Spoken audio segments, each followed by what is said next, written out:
What if one of Rome's greatest mysteries wasn't how it conquered Britain, but why it could never truly control it? Welcome to Sleep History Night. Tonight, we'll journey through the entire mysterious history of Roman Britain, uncovering forgotten battles, legendary figures, and unanswered questions that still puzzle historians today. If you enjoy relaxing history documentaries, please like and subscribe. And before we begin, tell me in the comments, do you think King Arthur was inspired by a real Romano-British leader, or is he purely legend?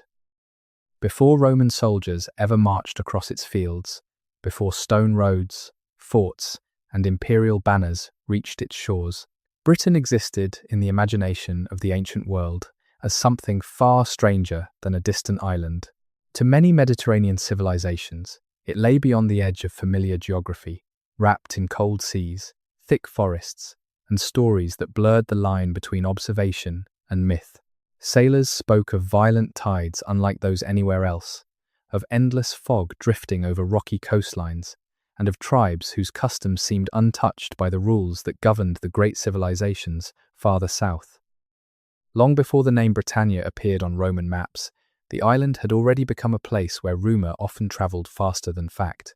That reputation would shape the ambitions of emperors, inspire historians, and leave behind mysteries that continue to invite debate more than 2,000 years later.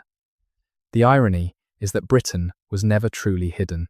It sat only a short distance across the English Channel from continental Europe. On a clear day, the White Cliffs could almost seem within reach. Yet proximity did not guarantee understanding. For centuries, the sea separating Britain from Gaul acted as more than a physical barrier. It divided two different worlds. One was increasingly connected by trade, writing, cities, and expanding states. The other remained a landscape where power was measured differently, where oral tradition carried memory across generations, and where political authority shifted among dozens of competing communities rather than resting in a single capital. Archaeology suggests that people had lived in Britain for thousands of years before Rome ever considered crossing the Channel. By the late Iron Age, the island was home to numerous Celtic-speaking societies. Although calling them a single people can be misleading, they did not think of themselves as one united nation. Instead, Britain was a patchwork of tribes, alliances, rivalries, and local identities. Groups such as the Catuvalauni, Trinovantes, Iceni, Brigantes, and many others occupied different regions, each led by their own elite families and warrior aristocracy. Borders shifted over time, sometimes through diplomacy, often through conflict. Leadership depended less on permanent institutions than on reputation, loyalty, wealth, and military success. A powerful leader could unite neighboring tribes for a generation, only for those alliances to dissolve after his death. To an outside observer, the island might have appeared politically fragmented, yet that fragmentation also made it remarkably resilient. Defeating one tribe did not mean conquering the entire island. Daily life across Britain was far more sophisticated than older stereotypes once suggested. For centuries, popular imagination pictured Iron Age Britons as primitive warriors living in crude huts at the edge of civilization. Modern archaeology paints a richer picture. Roundhouses built from timber, woven walls, and thatched roofs formed organized farming communities surrounded by carefully managed fields. Families cultivated wheat and barley, raised cattle, sheep, and pigs, stored grain in purpose-built granaries, and produced finely crafted metalwork that demonstrated remarkable skill.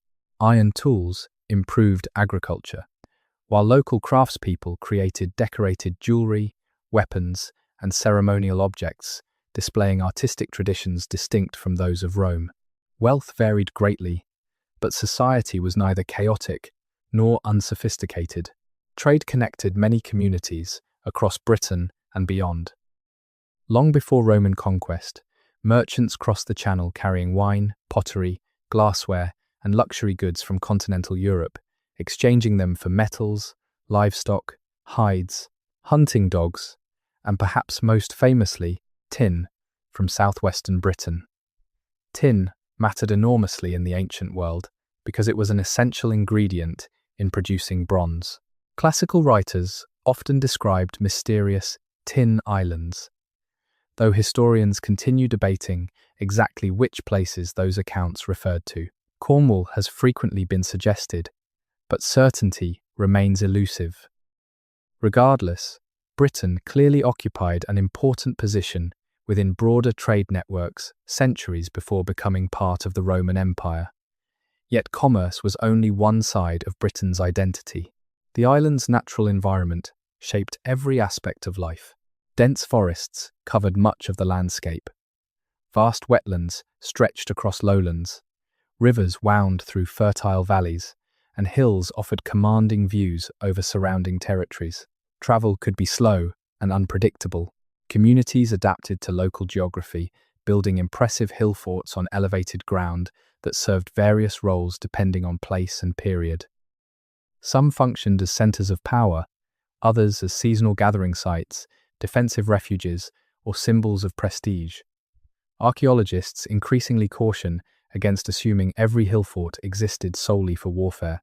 Many appear to have been living communities where trade, ceremonies, and social gatherings occurred alongside military preparation. This complexity reminds us how easily ancient societies can be oversimplified when viewed only through the writings of outsiders. Perhaps no group has attracted more fascination than the Druids. They occupy an unusual place where historical evidence, Roman interpretation, medieval legend, and modern imagination overlap. According to later Roman authors, Druids served as religious specialists, judges, teachers, philosophers, and advisors among Celtic societies. They reportedly memorized enormous bodies of knowledge, rather than recording sacred teachings in writing. Julius Caesar claimed that years of education were required to master their traditions, suggesting a disciplined intellectual culture that valued memory as much as literacy. Whether every detail in his description reflects reality remains uncertain. Caesar had political reasons to portray foreign societies in particular ways, emphasizing both their sophistication and their otherness. Even so, independent sources broadly support the idea that religious specialists held considerable influence within many Celtic communities. What those religious practices actually looked like remains one of Britain's enduring mysteries. Roman writers described sacred groves, rituals connected to nature, and ceremonies involving offerings to gods associated with rivers, forests, or celestial forces. Some accounts mention human sacrifice, particularly in moments of crisis. Archaeological discoveries have uncovered bodies preserved in peat bogs showing evidence of violent deaths, leading some researchers to explore ritual explanations. Yet interpreting such finds demands caution. A violent death does not automatically prove ceremonial sacrifice. Execution, punishment, conflict, or entirely different cultural practices remain possible in many cases. The temptation to match archaeology directly with ancient texts is understandable, but the evidence rarely fits together as neatly as popular history sometimes suggests. The Druids themselves left no written records explaining their beliefs, leaving later generations to reconstruct fragments from hostile observers and scattered material evidence. In many ways, their silence has become part of their mystery. Britain also occupied a powerful place within the mythology of the wider ancient world. Greek geographer Pytheas likely reached Britain around the 4th century BC, describing northern lands where daylight lingered unusually long during summer and seas behaved in unfamiliar ways. Although many of his original writings have been lost, later authors preserved fragments of his observations. Some accepted them.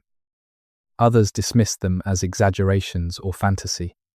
The farther a place lay from the Mediterranean, the easier it became for extraordinary stories to flourish.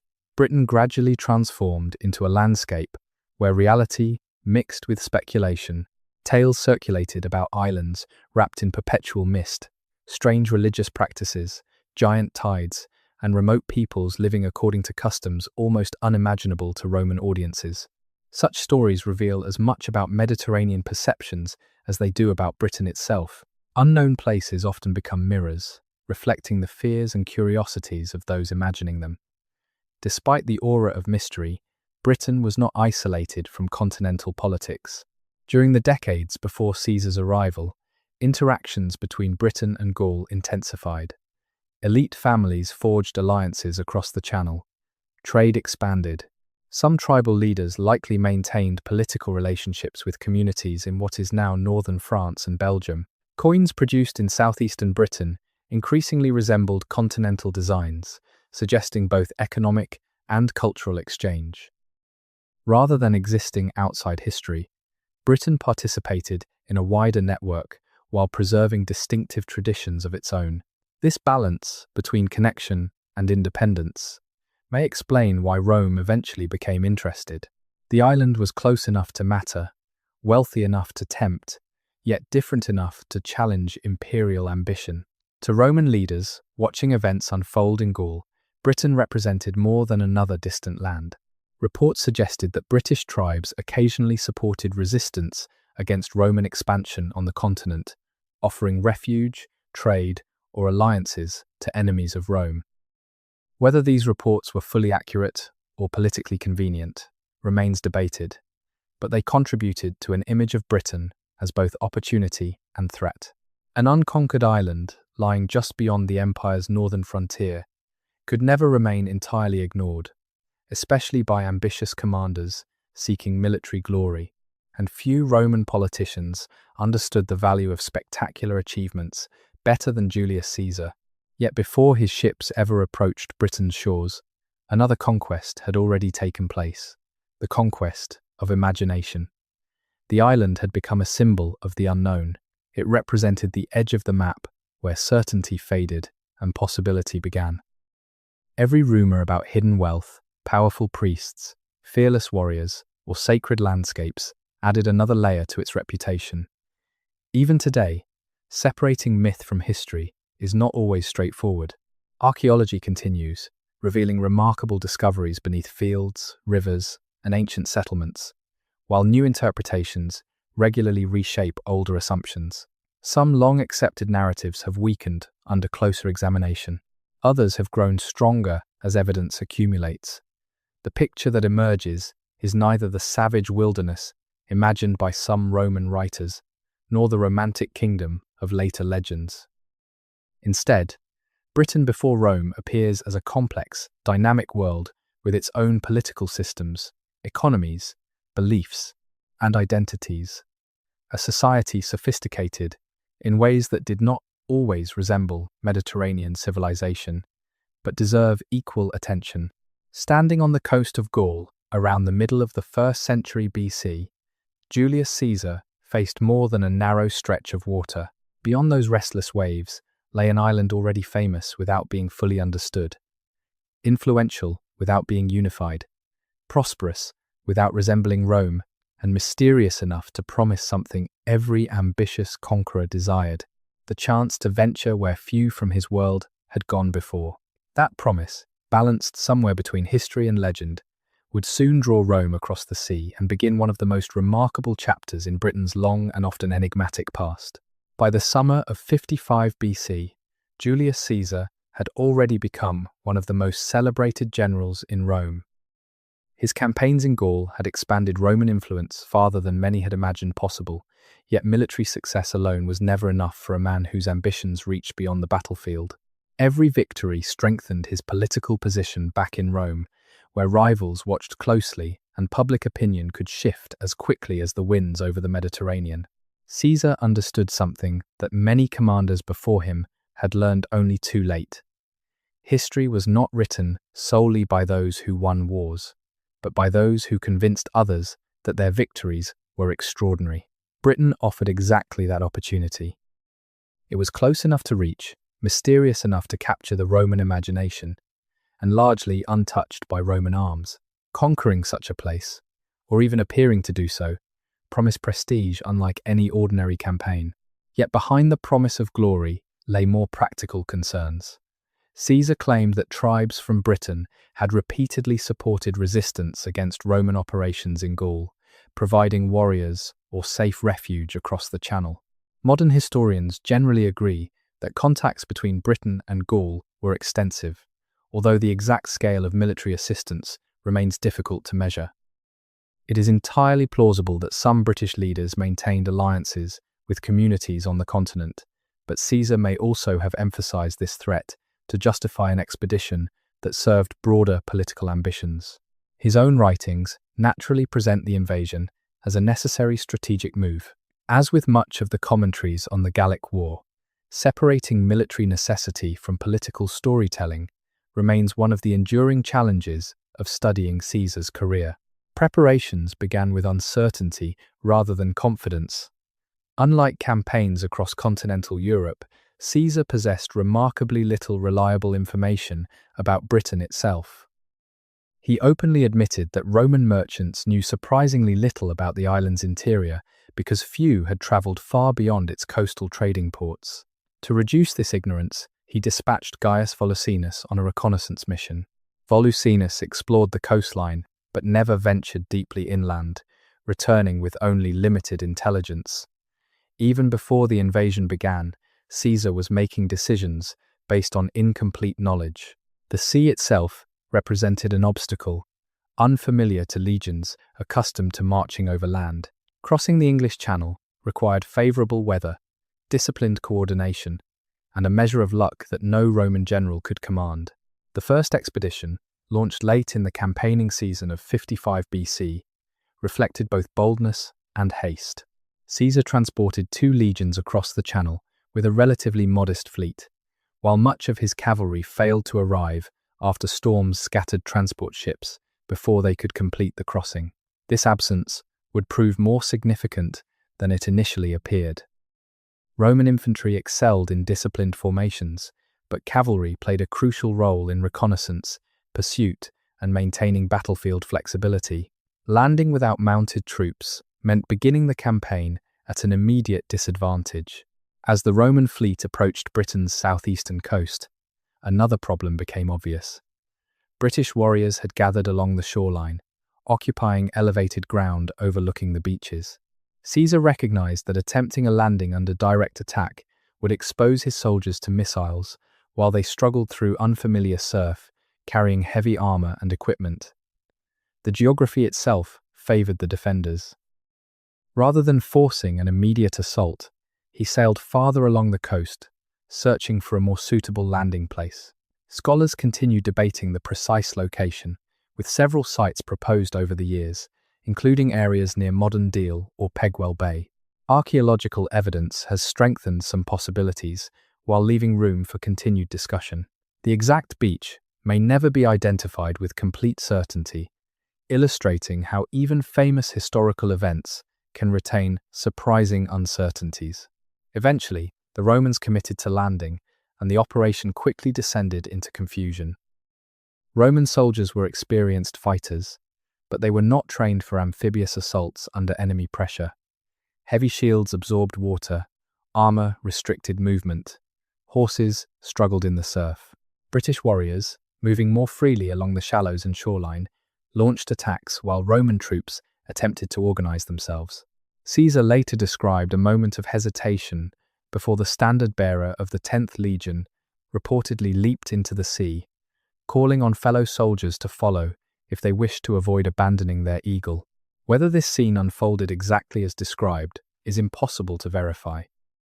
It possesses the dramatic quality characteristic of ancient military literature, and Caesar certainly understood the value of memorable storytelling. Nevertheless, the account captures an undeniable reality. The landing demanded determination under exceptionally difficult conditions.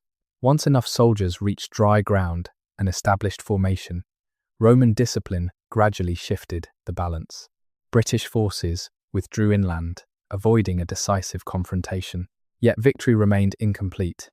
Without cavalry, Caesar could not pursue retreating enemies effectively, allowing local tribes to regroup rather than collapse. Negotiations soon followed. Several British leaders offered hostages and expressions of submission, creating the appearance of diplomatic success. But the campaign's fragile stability lasted only a few days before nature intervened more decisively than any army. The Channel tides behaved differently from those familiar to Roman sailors in the Mediterranean. Combined with strong winds, they inflicted serious damage on anchored ships. Some vessels were driven ashore, others wrecked entirely, and many required extensive repairs. Supplies suddenly became uncertain. Escape routes grew vulnerable. The expedition, already operating far from secure bases, now faced logistical difficulties that no battlefield victory could solve. British leaders recognized the opportunity. Rather than engaging Rome in open battle, they resumed attacks through ambushes and harassment, targeting isolated Roman units, while avoiding situations that favored disciplined legionary formations. This pattern of warfare demonstrated an understanding of local terrain and strategic patience. Britain did not need to destroy the Roman army outright. Simply exhausting an isolated expedition might achieve the same result. Caesar responded with characteristic energy, repairing his fleet while conducting limited operations against nearby tribes. Several engagements favored Roman forces, but none fundamentally altered the strategic picture. As autumn approached, worsening weather and the need to secure his position in Gaul persuaded Caesar to withdraw. Officially, he returned, having received hostages and promises of cooperation. In practice, Rome had not conquered Britain, established permanent occupation, or significantly altered the island's political landscape. The expedition demonstrated that crossing the Channel was possible, but it also revealed how difficult sustained operations would become without careful preparation. Had Caesar ended the story there, the first invasion might have faded into history as an ambitious but inconclusive experiment. Instead, he returned the following year with far greater determination. The second expedition in 54 BC looked very different from the first. Caesar assembled a much larger force, reportedly consisting of 5 legions and around 2,000 cavalry, supported by hundreds of transport ships. Ancient estimates vary, and precise numbers remain debated, but there is little doubt that this represented a substantially larger undertaking. Lessons learned from the previous campaign shaped the new invasion.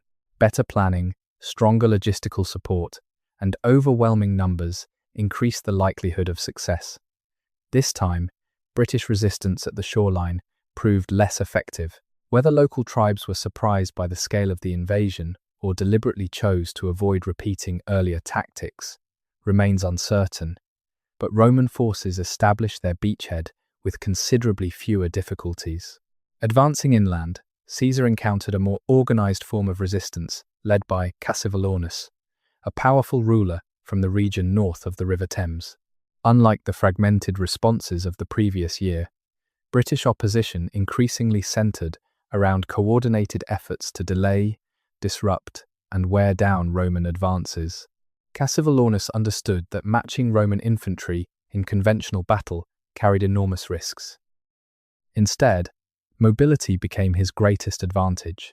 British forces launched sudden attacks, withdrew into forests, exploited familiar landscapes, and avoided situations where Roman engineering and battlefield discipline could dominate. Caesar eventually crossed the Thames, a significant symbolic achievement, although exactly where this crossing occurred remains uncertain. Ancient accounts describe sharpened stakes, concealed beneath the water to hinder Roman movement. Archaeological discoveries have fueled discussion about whether such defensive structures once existed, but conclusive evidence remains elusive. Even so, the description reflects a broader truth. British leaders adapted their defences creatively, forcing Rome to confront challenges very different from those encountered in Gaul. As the campaign continued, internal divisions among British tribes increasingly shaped events.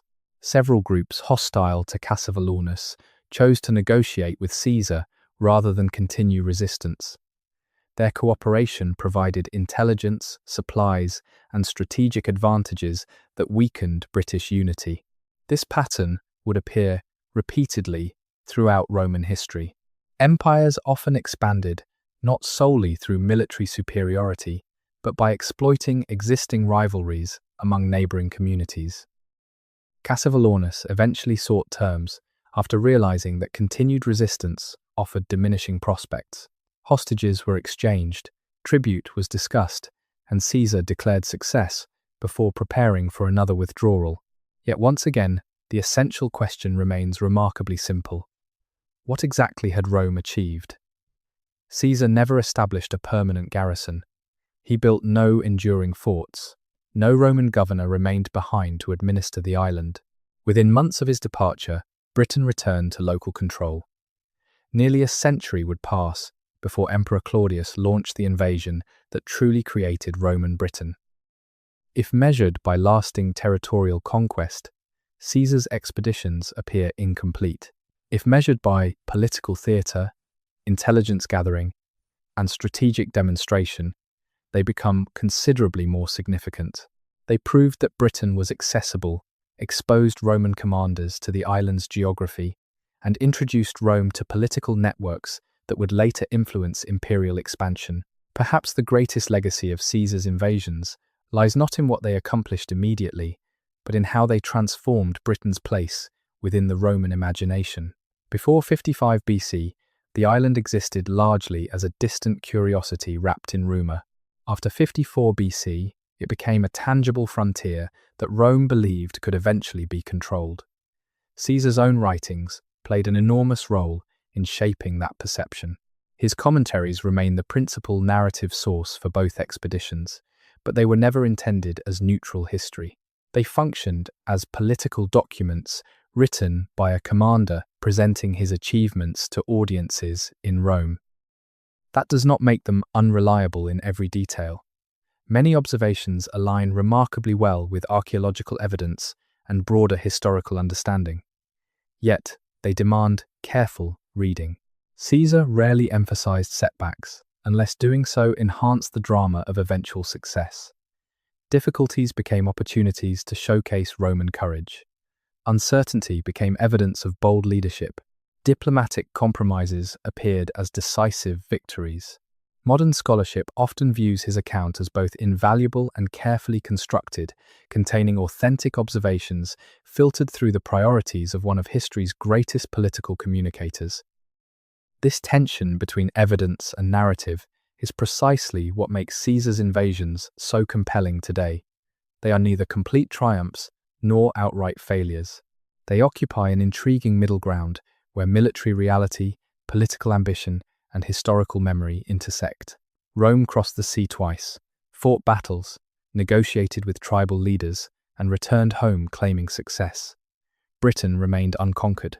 Yet, something fundamental had changed. The unknown island beyond the edge of the Roman world no longer seemed unreachable. It had been seen, explored, measured, and tested. Caesar himself would never return, but the questions raised by those two expeditions lingered in Roman strategy for generations. If Britain could be reached once, perhaps it could someday be held. Nearly 100 years later, another emperor would decide that the unfinished business Julius Caesar had left across the Channel was finally ready to be completed. Nearly a century had passed since Julius Caesar sailed back across the Channel, leaving Britain unconquered yet forever changed in Roman eyes. During those decades, the island did not stand still. Trade with the continent expanded, some tribal kingdoms grew wealthier and more centralized, and diplomatic relationships with Rome became increasingly common. Certain British rulers even sought Roman support to strengthen their own positions against neighbouring rivals. The frontier between Britain and the Empire became less of a hard boundary and more of a shifting zone of influence. Yet despite this growing familiarity, Britain remained outside Rome's direct control. To many Romans, Caesar had opened a door that no one had walked through completely. It would take another emperor, driven by circumstances very different from Caesar's, to finally step across that threshold. That emperor was Claudius, and in AD 43, his decision would permanently alter the history of Britain. Claudius had not come to power through overwhelming military prestige. Unlike Julius Caesar or Augustus, he was not widely regarded as a brilliant commander before becoming emperor. His unexpected rise followed the assassination of Caligula, leaving him with a political challenge familiar to many new rulers. Legitimacy. In Rome, military victories carried enormous symbolic weight. A successful campaign could silence critics, unite the Senate behind an emperor, and remind both citizens and soldiers that Rome remained unstoppable. Britain, unconquered despite Caesar's famous expeditions, offered precisely the kind of dramatic victory Claudius needed. Yet prestige alone rarely explains decisions of this scale. Britain also possessed strategic and economic value that had become increasingly attractive.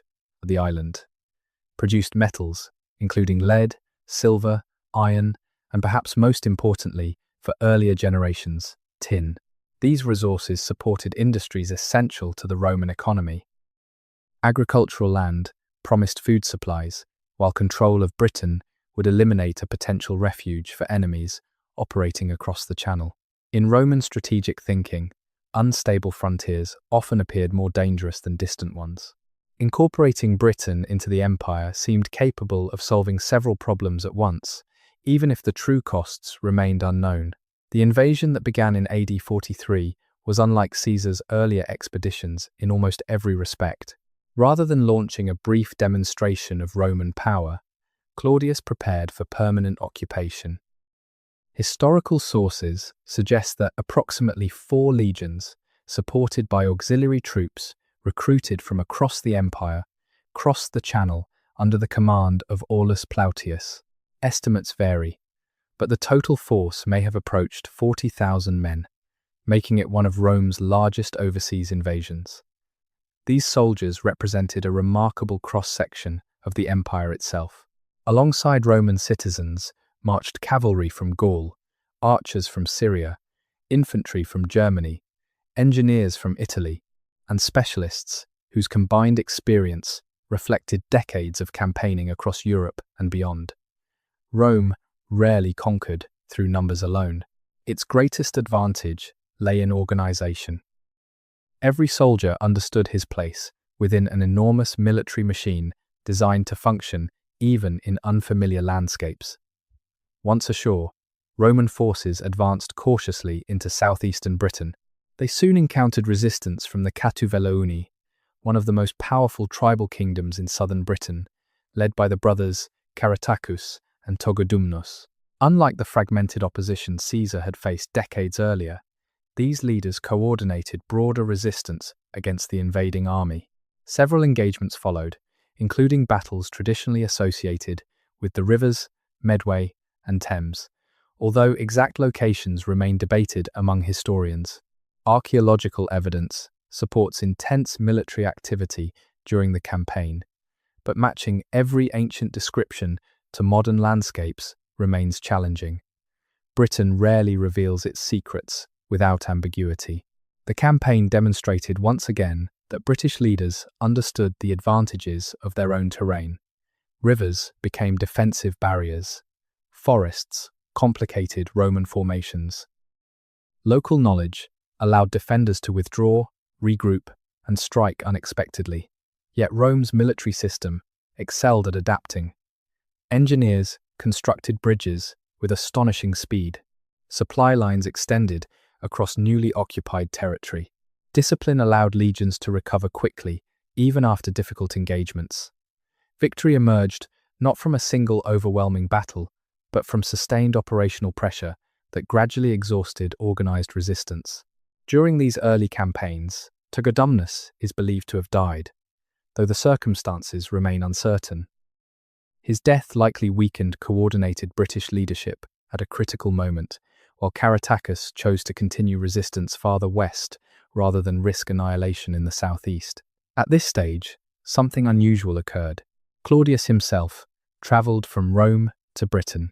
Ancient sources report that he arrived with reinforcements, including war elephants, before participating in the final advance toward Camulodunum, the capital of the Catuvelauni. The image is unforgettable. Elephants marching through the British countryside beneath grey skies that must have seemed unimaginably distant from the Mediterranean world. Whether the elephants played any meaningful military role remains uncertain. Their practical impact may have been limited, but their psychological effect should not be underestimated. For communities that had never encountered such animals, they represented a visible reminder that Rome possessed resources extending far beyond anything local kingdoms could easily comprehend. Claudius remained in Britain only briefly, perhaps for little more than 2 weeks, before returning to Rome to celebrate his triumph. Yet those few days carried enormous symbolic importance. The emperor could now claim that he had accomplished what Julius Caesar had never fully achieved. Britain had entered the Roman Empire. At least officially, that narrative became imperial history. Reality, as usual, proved more complicated. Roman control initially extended primarily across southeastern Britain. Large regions remained beyond effective occupation, while resistance continued for years in Wales, northern England, and eventually Scotland. Conquest was not a single event, but an ongoing process. Nevertheless, one city quickly emerged as the political heart of the new province. Camulodunum, located near present-day Colchester, became the first Roman colonia in Britain. Unlike ordinary settlements, a colonia served as a community for retired Roman soldiers who received land in recognition of military service. These veterans brought Roman customs, architecture, administration, and legal traditions into newly conquered territory. Temples, public buildings, streets, and defensive structures gradually reshaped the landscape. Camulodunum became more than an administrative centre. It represented Rome's confidence that Britain was no longer merely occupied, but permanently transformed.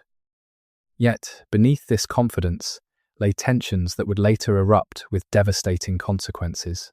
Roman settlement often required land redistribution, taxation, and new systems of authority that disrupted existing social structures.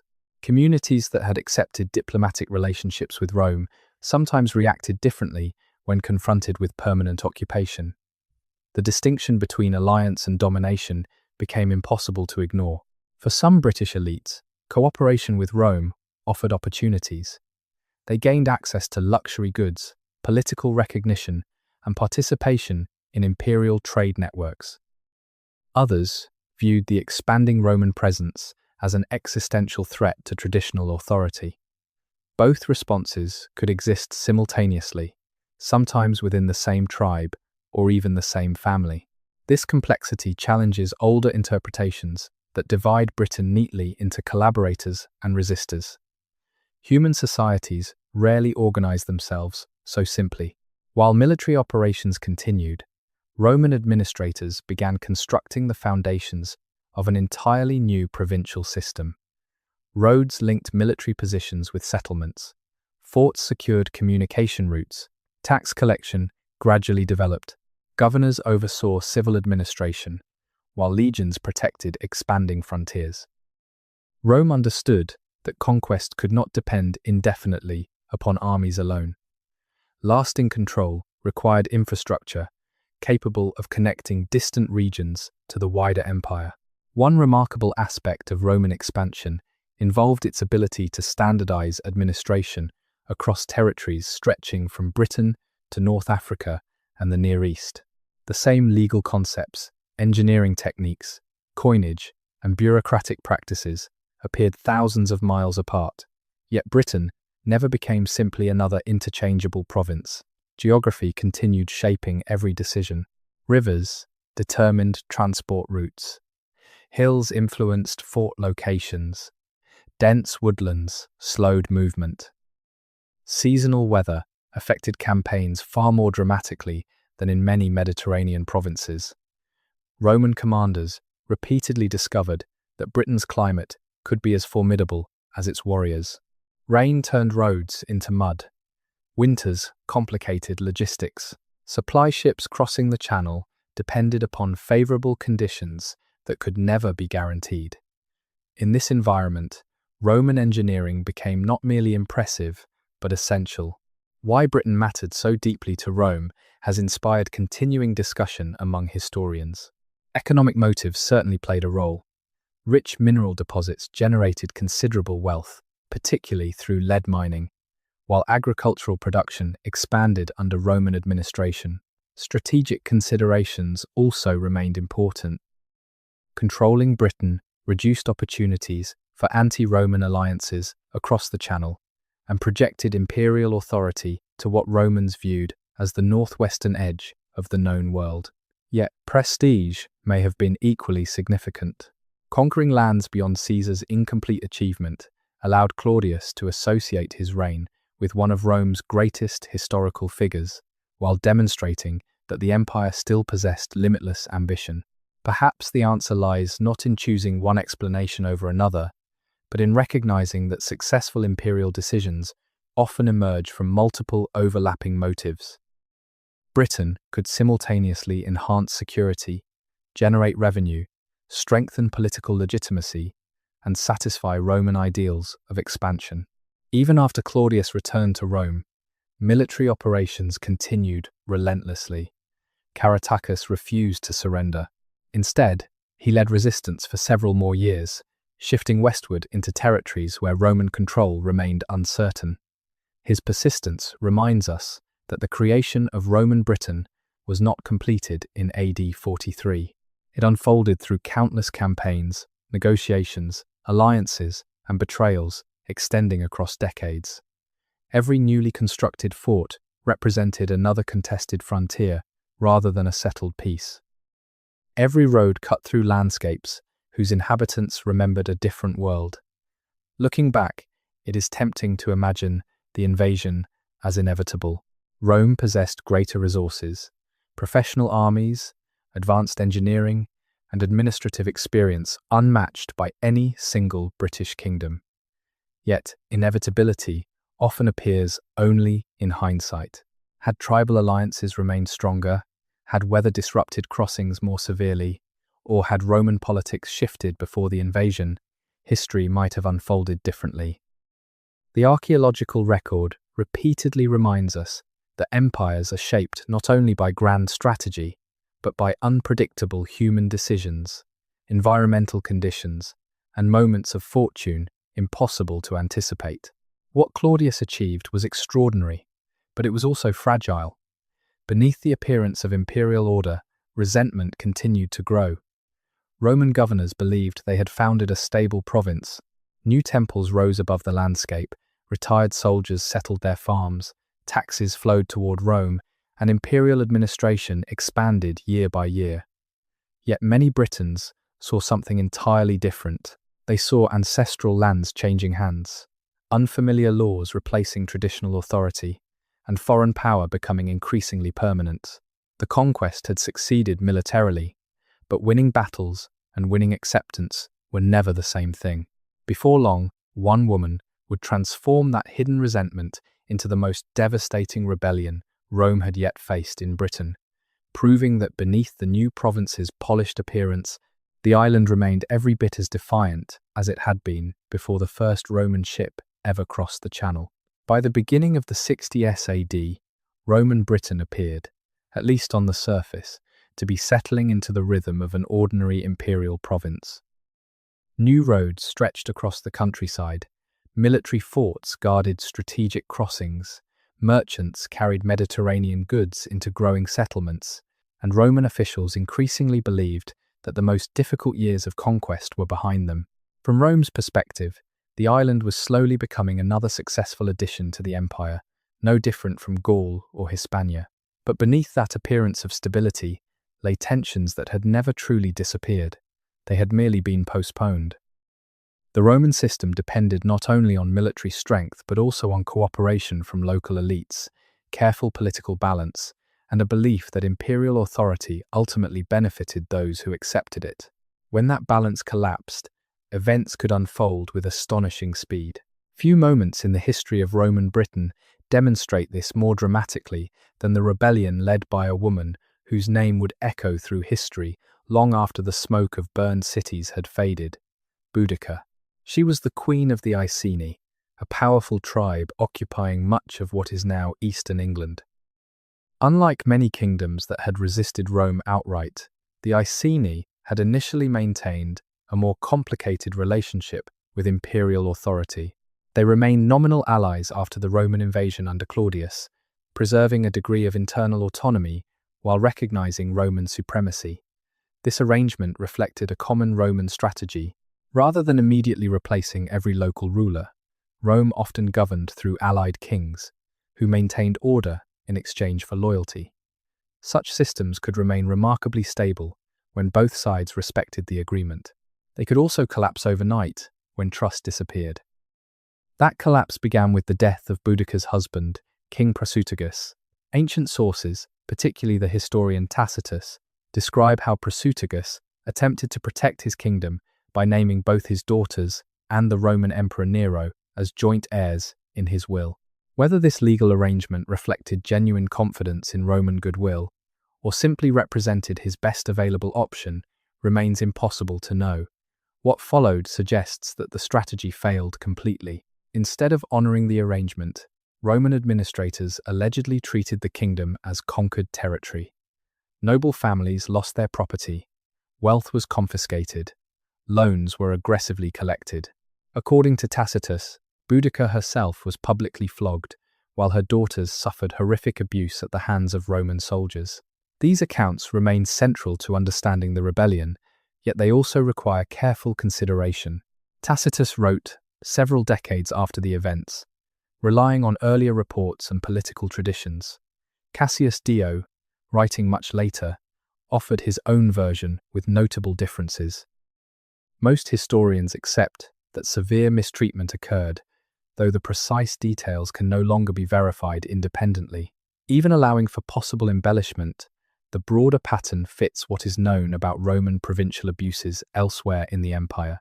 The question is not whether injustice occurred, but exactly how individual events unfolded. Whatever the precise sequence, the political consequences proved explosive. What might have remained a local dispute, instead, ignited one of the greatest revolts Rome ever faced. Boudica emerged not merely as a grieving widow, but as the symbol around which widespread resentment suddenly united. Tribes that had tolerated Roman rule, or at least accepted it reluctantly, found common cause in resistance. Decades of accumulated frustration over taxation, land confiscation, military occupation, and cultural domination converged into a single movement.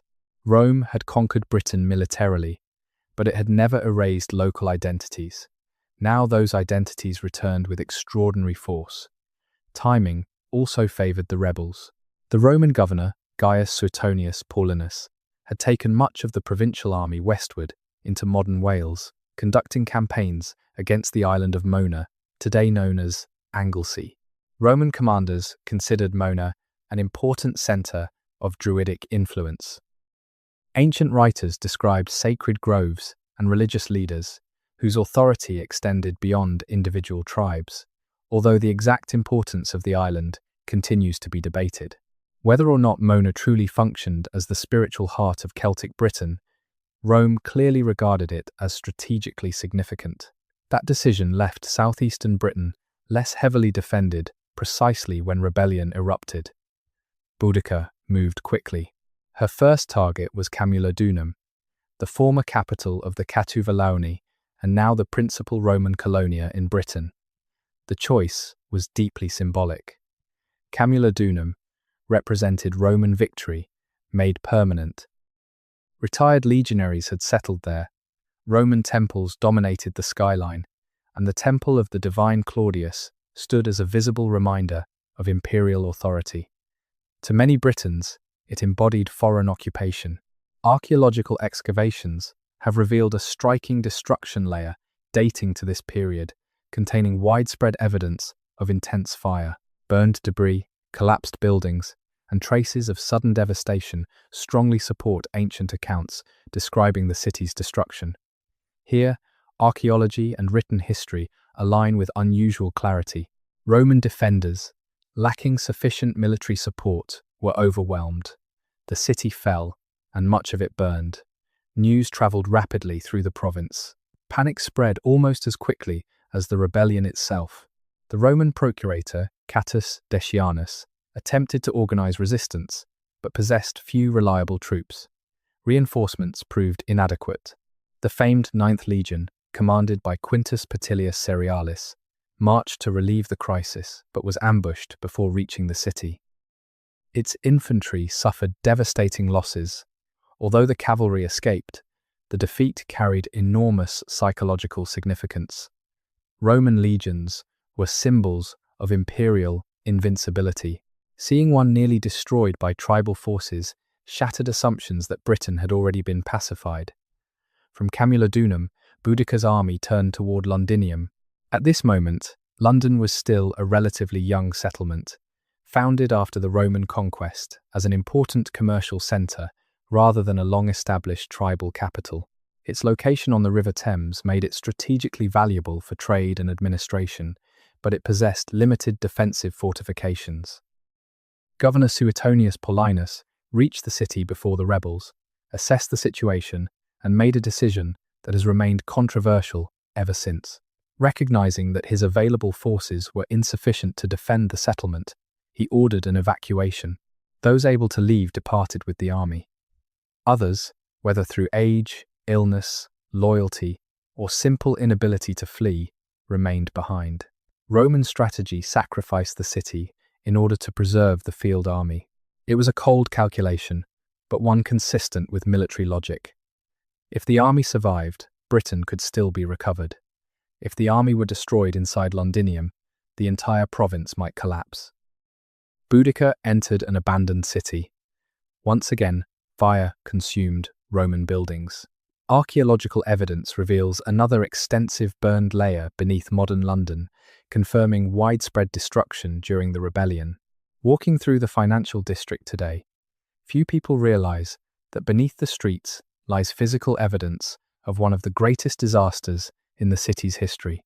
The flames that swept through Londinium around AD 60 or 61 were so intense that traces remain visible nearly 2,000 years later. The rebellion did not stop there. Verulamium, another prosperous Roman settlement near present-day St. Albans, became the next target. Like Camulodunum and Londinium, it too was largely destroyed. 3 important urban centres fell within a remarkably short period. For a brief moment, it appeared entirely possible that Rome might lose Britain. Ancient historians claimed that vast numbers of civilians died during these attacks. Tacitus estimated around 70,000 to 80,000 Roman citizens and allies across the affected settlements, while Cassius Dio suggested even higher figures. Modern historians generally treat these numbers with caution. Ancient writers frequently exaggerated casualty totals to emphasize the scale of dramatic events. Population estimates for early Roman Britain also make precise calculations difficult. Even if the true number proved substantially lower, the human cost was undoubtedly immense. Entire communities disappeared. Families were wiped out. Commercial networks collapsed. The province experienced devastation unlike anything seen since the original invasion. Throughout these events, Boudica herself became an increasingly legendary figure. Cassius Dio famously described her as exceptionally tall, with long reddish hair flowing to her waist, a fierce expression, a colourful tunic, and a heavy golden torque around her neck. Whether this portrait reflects historical observation, literary symbolism, or a combination of both remains uncertain. Ancient historians often crafted vivid character descriptions to reinforce themes within their narratives. Even so, the image proved enduring because it captured something larger than physical appearance. Boudica represented resistance itself.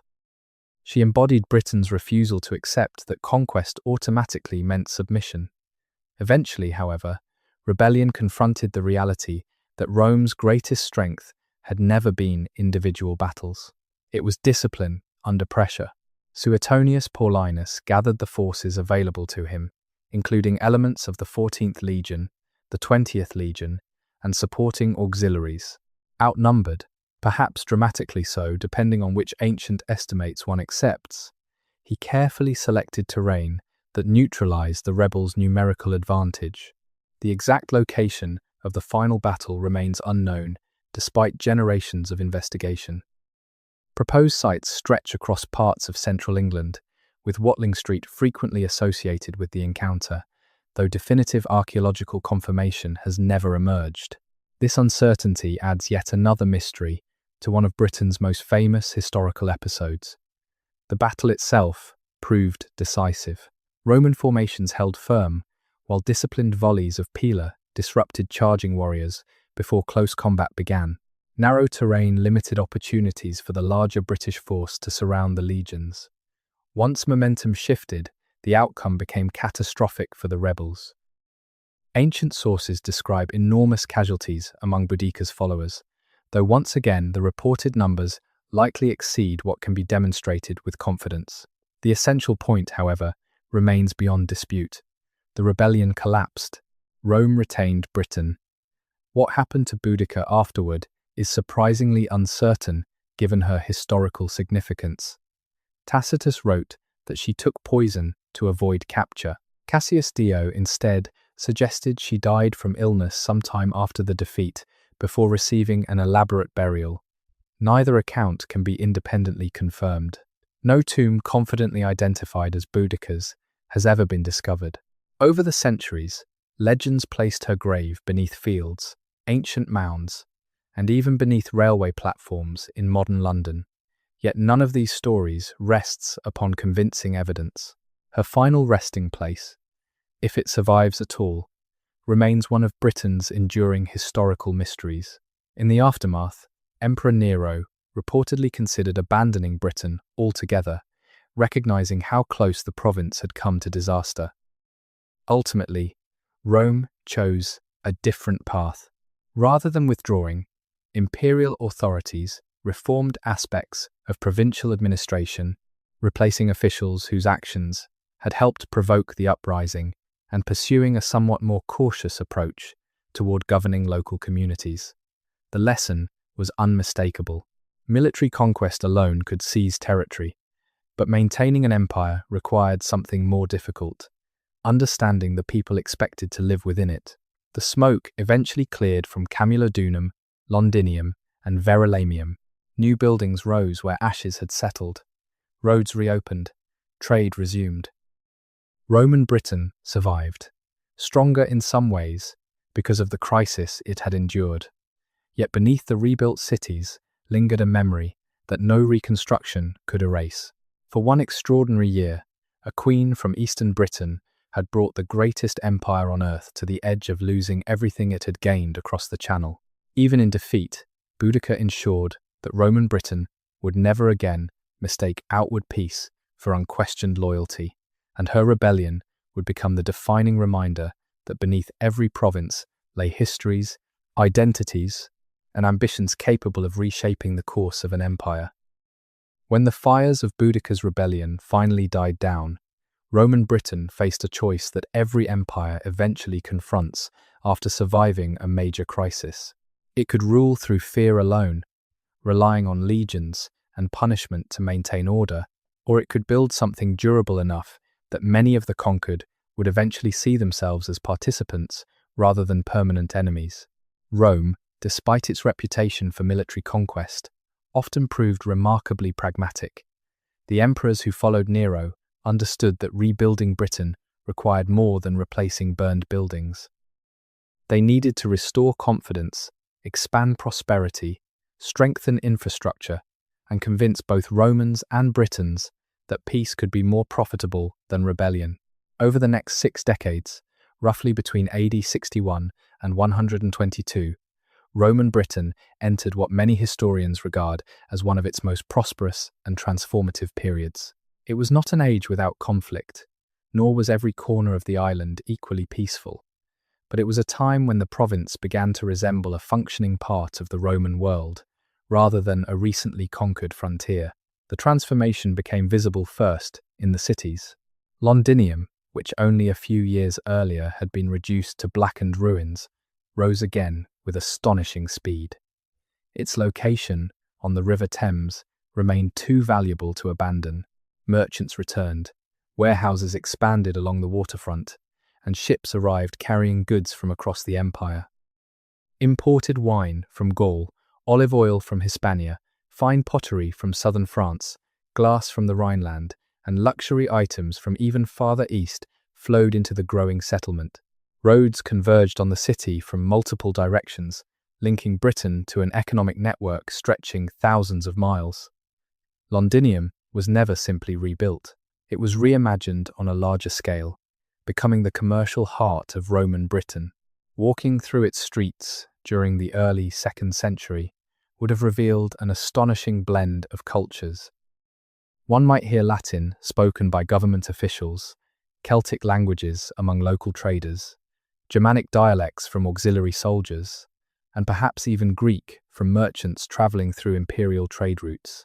Rome did not create cultural uniformity. Instead, it connected distant societies in ways that allowed extraordinary diversity to exist within a shared administrative framework. That diversity is increasingly visible in archaeology. Burials, inscriptions, and skeletal analysis suggest that people from many different regions of the empire lived, worked, and died in Britain. Roman Britain was more cosmopolitan than earlier generations of historians once imagined. Other towns flourished alongside Londinium.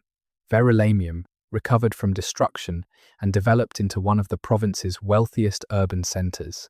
Eboracum, today's York, emerged as a vital military and administrative headquarters in the north. Corinium, now Cirencester, expanded into one of the largest inland settlements. Aquae Sulis, modern Bath, grew around its remarkable natural hot springs, where Roman engineering combined with an already sacred landscape revered by local Britons. Rather than erasing native traditions, Roman builders often incorporated them into new urban environments. At Bath, for example, the goddess Sulis became associated with the Roman goddess Minerva, creating a blended religious identity that reflected both cultures. This pattern appeared repeatedly across Britain. Romanization rarely meant replacing one world completely with another. More often, it produced unexpected combinations. The road system became the invisible framework holding the province together. Roman engineers constructed hundreds of miles of carefully planned roads linking forts, towns, ports, and administrative centers. Unlike many earlier tracks that followed the contours of the landscape, Roman roads frequently cut across hills and valleys with remarkable directness. They were built in layers, using stone foundations, gravel, and carefully engineered drainage to remain usable throughout Britain's notoriously unpredictable weather. Even today, sections of these roads survive beneath modern highways or across open countryside, a reminder that some of Rome's greatest achievements were designed not to impress the eye, but to solve practical problems. These roads carried far more than soldiers. Farmers transported grain to market. Merchants moved goods between towns. Government messengers delivered official communications with unprecedented speed. Travelers exchanged ideas as well as products. Distance itself seemed to shrink as previously isolated regions became connected through reliable transportation. If Roman legions conquered Britain, Roman roads made that conquest sustainable. Wealth followed these new connections. Across the countryside, prosperous estates, known as villas, began appearing in increasing numbers. Some belonged to Roman settlers, while others were owned by wealthy Britons who had adopted elements of Roman lifestyle without abandoning their local identities. These villas varied enormously in size. Some remained modest agricultural centres, while others developed into luxurious residences featuring mosaic floors, painted walls, underfloor heating systems, private bathhouses, and landscaped gardens. Excavations reveal an impressive level of craftsmanship. Intricate geometric mosaics, colourful frescoes, and imported marble demonstrate that elite families in Britain participated fully in the material culture of the wider empire. Yet the countryside beyond these estates often remained distinctly British. Roundhouses continued alongside rectangular Roman buildings. Traditional farming practices survived even as new technologies spread. Rather than one replacing the other overnight, both worlds frequently coexisted.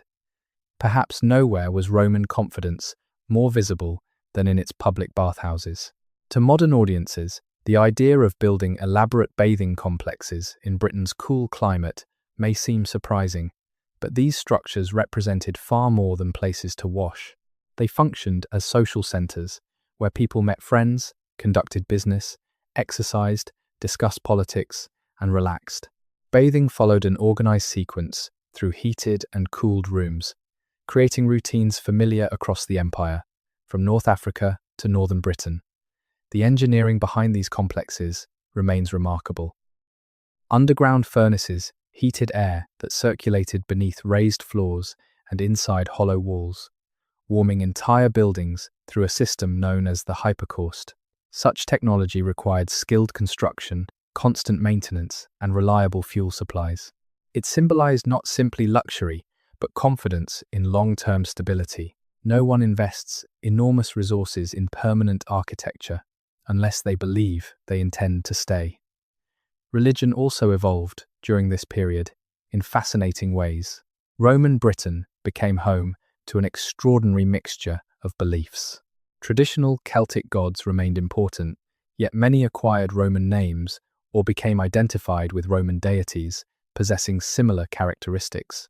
Temples appeared across the province, but they often differed from those found in Italy. Local architectural traditions blended with imperial styles, producing uniquely British expressions of Roman religion. Soldiers stationed far from home introduced entirely new cults into the province. Archaeologists have uncovered evidence for the worship of Mithras, originally associated with the Eastern Empire, alongside Jupiter, Mars, Mercury, and numerous local gods known only from inscriptions found in Britain. Small lead curse tablets discovered at Bath provide intimate glimpses into everyday religious life. Individuals appealed to the gods for justice after thefts, personal disputes, or broken promises, revealing concerns that feel surprisingly familiar despite the passage of nearly 2,000 years. Daily life became increasingly complex as prosperity expanded. Markets sold locally, produced grain, meat, vegetables, pottery, and textiles alongside imported luxuries from distant provinces. Children played with carved toys made from wood or bone. Blacksmiths produced tools and weapons. Potters fired thousands of vessels for cooking and storage. Bakers supplied growing towns with fresh bread. Fishermen worked rivers and coastlines, while miners extracted lead, iron, silver, and other valuable resources from Britain's hills. Archaeological discoveries allow remarkably detailed reconstructions of ordinary existence. Leather shoes, discarded in military forts, still preserve footprints. Wooden writing tablets reveal shopping lists, military reports, birthday invitations, and personal letters.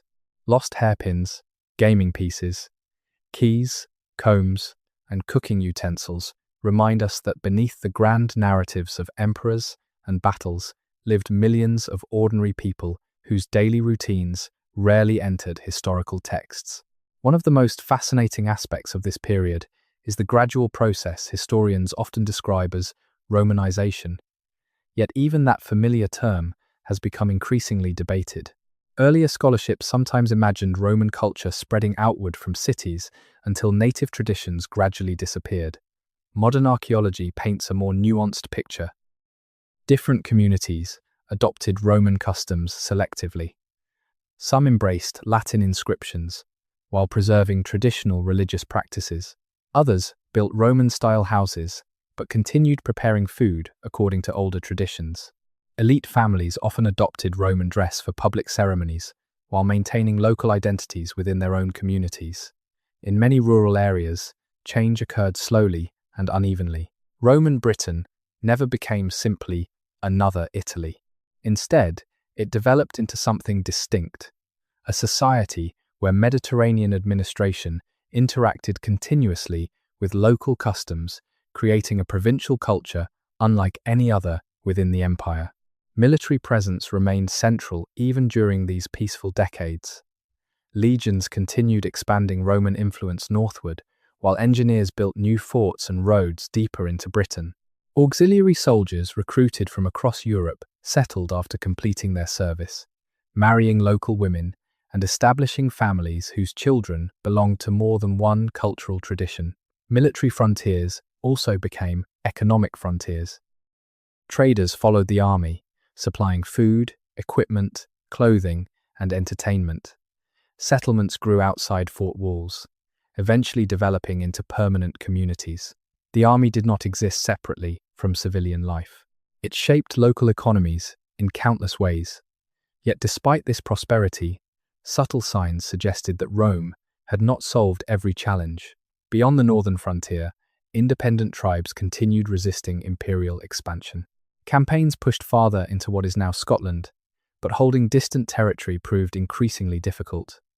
Successive governors debated whether continued conquest justified the enormous costs required to maintain it. Geography remained Britain's greatest ally. Mountains, rivers, forests, and immense distances complicated logistics, even for Rome's disciplined military machine. Every mile advanced northward required additional roads, forts, supplies, and soldiers. The farther Rome expanded, the more vulnerable its long communication lines became. Looking back, this period often appears as the golden age of Roman Britain because so much visible evidence survives. Magnificent mosaics, elegant villas, monumental public buildings, carefully engineered roads, and thriving towns create an image of confidence and stability. Yet archaeology also reminds us that prosperity rarely spread evenly. Wealth concentrated in certain regions, while others remained comparatively poor. Urban life flourished, but much of the population still lived in rural farming communities. Roman influence reached almost every corner of daily existence, without ever becoming identical everywhere. That unevenness may have been one of the province's greatest strengths. Britain did not become Roman by abandoning everything it had once been. Instead, it evolved into a place where different traditions continuously adapted to one another. For several generations, that balance produced remarkable prosperity, but the empire's northern frontier still refused to settle into lasting peace. Beyond the expanding network of roads and prosperous towns lay lands that Roman authority had never fully mastered. Before long, one emperor would arrive in Britain and conclude that continued expansion was no longer the answer. Instead of pushing farther north, he would build one of the most famous frontiers in human history, a monument not to conquest, but to the limits of an empire that had finally discovered there were places it could reach, yet never completely control. By the early 2nd century AD, Roman Britain had become wealthier, more connected, and more stable than anyone standing on its shores 80 years earlier could have imagined. Stone towns continued to grow, villas spread across fertile countryside, merchants crossed the Channel with increasing confidence, and Roman administration reached deeper into daily life. Yet for all this success, one question refused to disappear. Where did the empire actually end? Unlike modern nations with clearly defined borders, Rome often expanded until geography, politics, or military reality forced it to stop. In Britain, that limit remained uncertain. Roman armies had pushed steadily north after the initial conquest, campaigning through what is now northern England and deep into southern Scotland. Victories came, forts were built, and local rulers submitted, but submission did not always last. The farther Roman soldiers marched from the prosperous south, the more difficult every mile became to hold. Supply lines stretched longer, terrain grew harsher, weather less forgiving, and local resistance never entirely faded. Conquest, Rome was beginning to learn, was one thing. Permanence was another.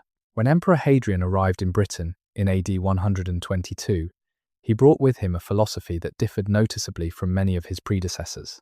Earlier emperors often measured greatness through expansion, celebrating every newly conquered province as proof that Roman power had no limits. Hadrian viewed the empire differently.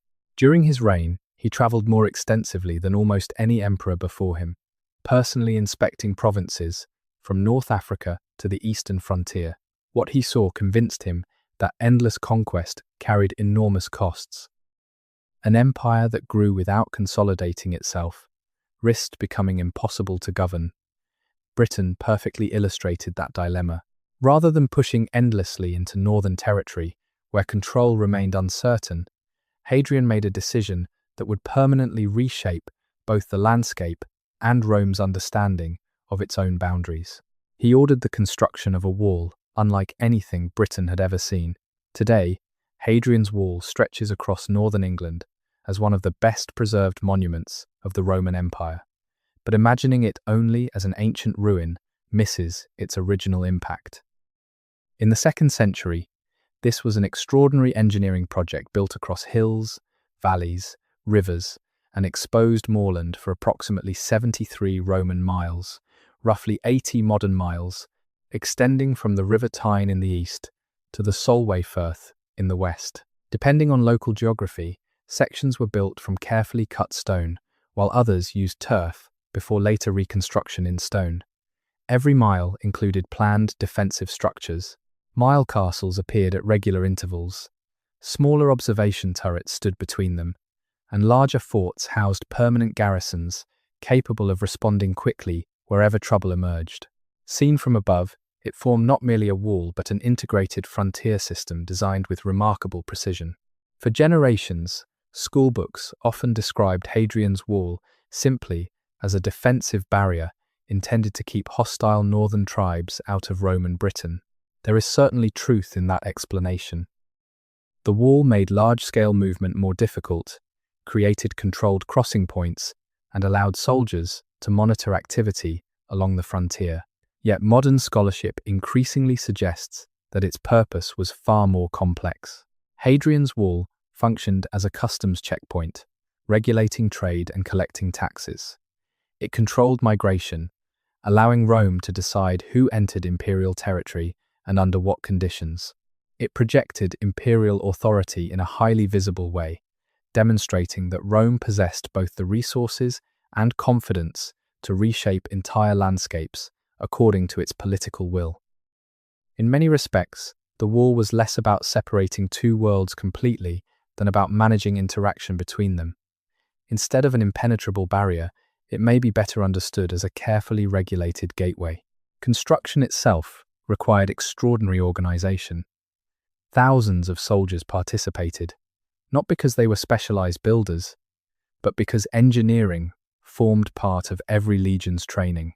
Roman armies built roads, bridges, forts, aqueducts, and siege works wherever they campaigned. Hadrian's Wall became perhaps the greatest engineering assignment many of these soldiers would ever undertake. Stone was quarried nearby whenever possible, transported across uneven terrain, shaped by hand, and assembled with remarkable accuracy.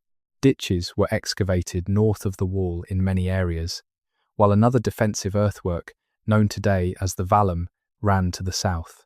The combined system transformed the frontier into a carefully controlled military landscape extending far beyond the wall itself. Every feature reflected planning rather than improvisation. Yet despite its scale, the wall did not divide civilization from wilderness in the simplistic way later imagination sometimes suggests. Beyond the frontier lived numerous tribal groups that Roman writers occasionally described collectively as Picts, although that name became more common in later centuries. The people inhabiting northern Britain were never a single, unified nation. They consisted of multiple communities with distinct leaders, territories, and political relationships. Some traded with Rome, others fought against it. Alliances shifted over time, just as they had farther south before the Roman conquest. Archaeology increasingly challenges older stereotypes, portraying these northern societies as isolated barbarians. Excavations reveal sophisticated hill forts, skilled metalworking, long-distance trade, and social organization adapted to local conditions. Roman authors naturally viewed these communities through the lens of imperial politics, emphasizing conflict more often than cooperation. The archaeological record tells a more balanced story, suggesting that life beyond the wall was both more complex and more connected than Roman literature alone might imply. Daily existence along Hadrian's Wall differed dramatically from the image of lonely sentries staring endlessly into the mist. The frontier functioned as a vibrant military community. Around major forts, civilian settlements, known as vici, developed where traders, craftsmen, families, and retired soldiers built lives closely connected to the garrisons. Markets supplied food, clothing, tools, livestock, and imported goods. Blacksmiths repaired weapons and horseshoes. Taverns offered places to eat and drink. Children grew up within sight of Roman watchtowers. Archaeological discoveries from sites such as Vindolanda provide some of the most intimate glimpses into this world. There, remarkable preservation conditions protected hundreds of thin wooden writing tablets beneath waterlogged soil. These letters reveal concerns that feel strikingly modern. Officers requested supplies. Wives invited friends to birthday celebrations. Soldiers complained about equipment, weather, and shortages. One tablet even contains what many consider the oldest surviving handwritten invitation written by a woman in Britain. Such discoveries remind us that beneath imperial strategy lived individuals whose daily routines mattered just as much as military campaigns. Life on the frontier demanded constant adaptation. Winters could be bitterly cold. Rain transformed roads into mud. Winds swept across exposed ridges with relentless force. Soldiers stationed there came from every corner of the empire. Inscriptions identify men from modern-day Syria, Belgium, Germany, Spain, Gaul, North Africa, and beyond. Imagine standing on Hadrian's Wall around AD 150 and hearing conversations in Latin alongside countless regional accents and native languages spoken by men who had travelled farther than many people of the ancient world could. Even imagine, Roman Britain had become one of the empire's most culturally diverse provinces, particularly along its military frontier. These soldiers did not simply defend the border. They brought religious traditions, artistic styles, cooking methods, and personal customs that blended with local influences in unexpected ways. Temples dedicated to Jupiter stood not far from shrines, honouring Eastern gods such as Mithras or local Celtic deities, whose worship continued under Roman rule. Yet one question has intrigued historians for generations. If Hadrian's Wall proved so effective, why did Rome continue campaigning beyond it? The answer lies partly in changing imperial priorities. Hadrian's successor, Antoninus Pius, chose to push north once again around AD 142, constructing another frontier known today as the Antonine Wall between the Firth of Forth and the Firth of Clyde in what is now central Scotland.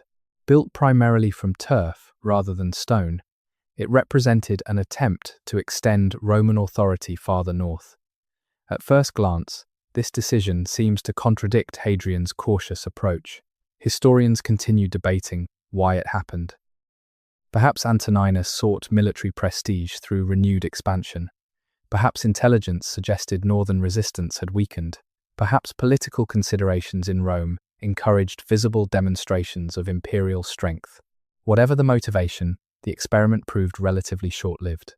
Within roughly 2 decades, Roman forces gradually withdrew southward, and Hadrian's Wall once again became Britain's principal frontier.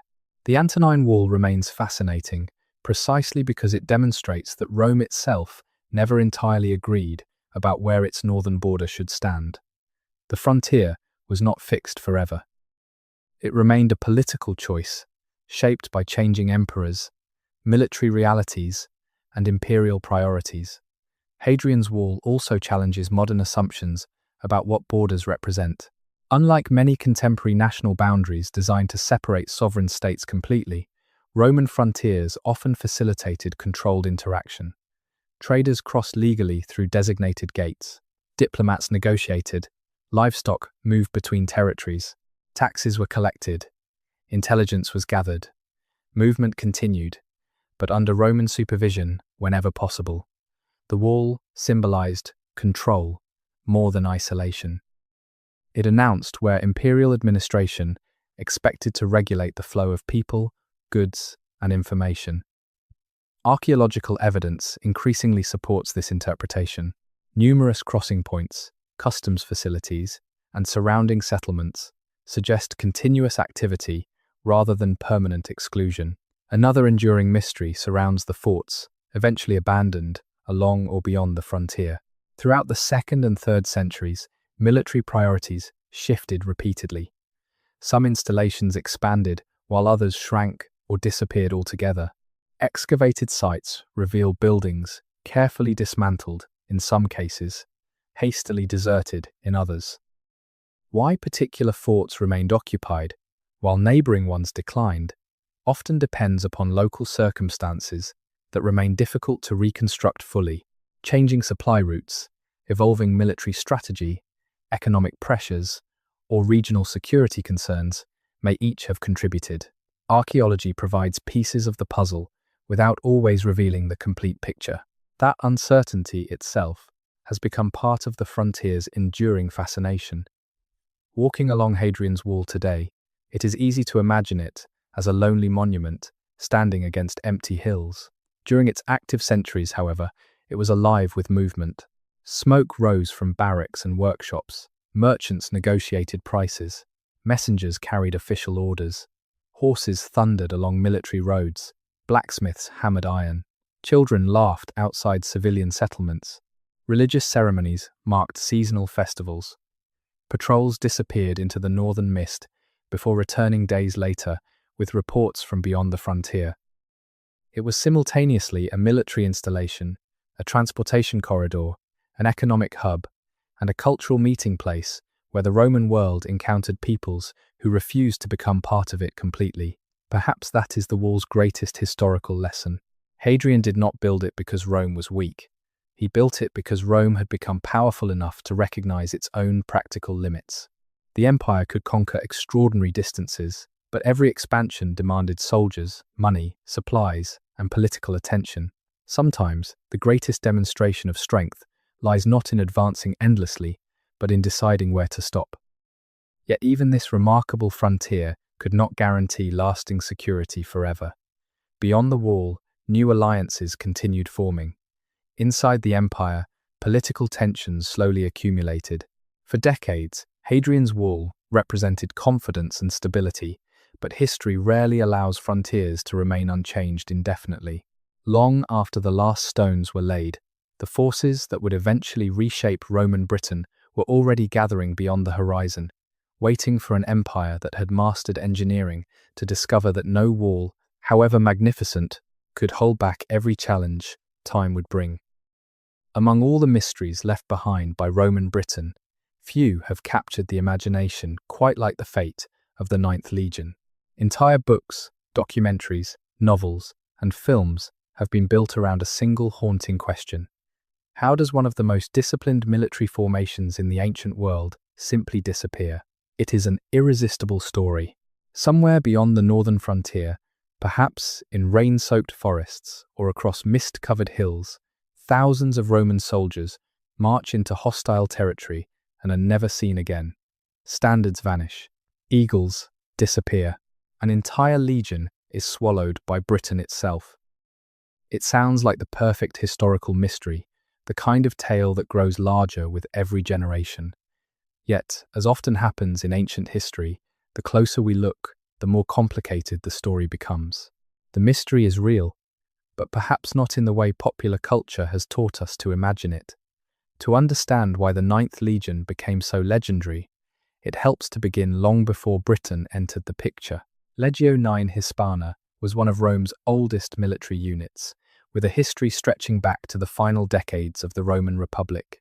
It likely fought under Julius Caesar during the Gallic Wars, and later served under Augustus as Rome transformed from republic into empire.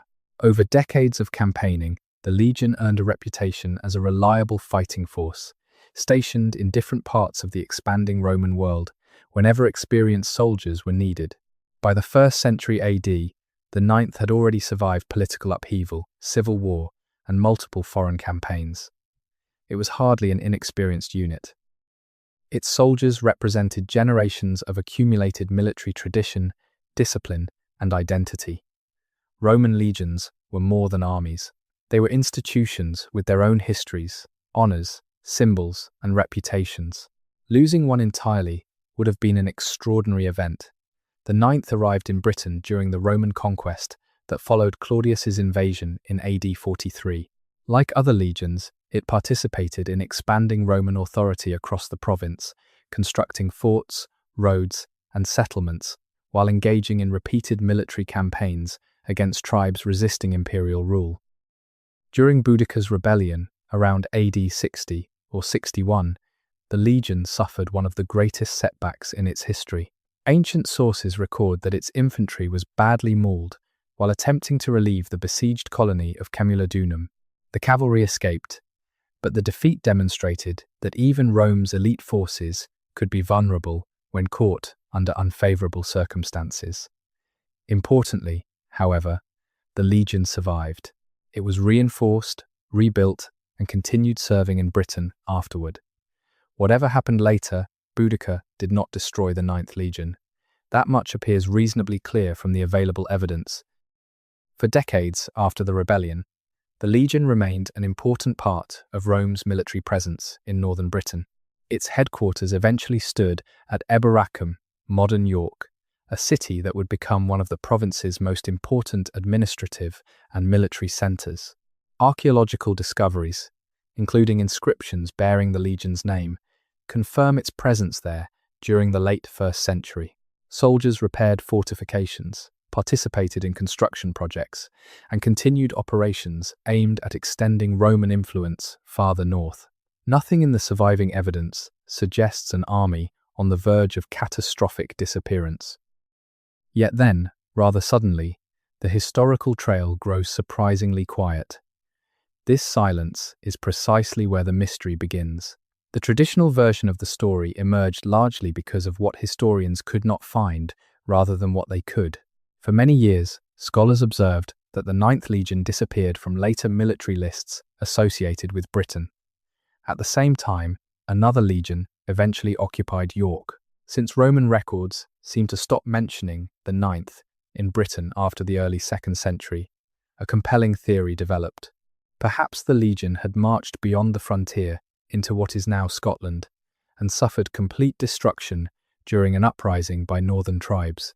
The idea fit perfectly with Rome's ongoing struggles in the region. Britain already possessed a reputation for fierce resistance. The remote landscapes beyond Hadrian's Wall appeared ideal for an ambush. Over time, the theory hardened into something approaching accepted fact in popular history. Novels such as Rosemary Sutcliffe's Times, The Eagle of the Ninth Times, introduced generations of readers to the dramatic image of a vanished legion lost somewhere beyond the Roman frontier. Films and television further reinforced the narrative until it became almost inseparable from Britain's ancient past. Yet history has an unusual habit of changing when new evidence emerges from the ground. During the 20th century, archaeologists uncovered inscriptions at Nijmegen in what is now the Netherlands that appear to mention officers associated with the Ninth Legion after the period when it was supposedly destroyed in Britain. These discoveries complicated the traditional story enormously. If members of the Legion served on the European mainland after its presumed annihilation, then the famous disappearance in Scotland becomes much more difficult to sustain. The evidence does not necessarily prove that the entire Legion relocated intact, but it strongly suggests that at least part of it remained operational beyond the date many older theories proposed for its destruction. Suddenly, one of history's most famous military mysteries no longer possessed such a straightforward solution. This discovery opened the door to several competing interpretations, each supported by different pieces of evidence, but none capable of answering every question. One possibility is that the Ninth simply transferred from Britain to another province, perhaps responding to growing military pressures elsewhere in the empire. Roman legions frequently moved between frontiers when strategic priorities changed.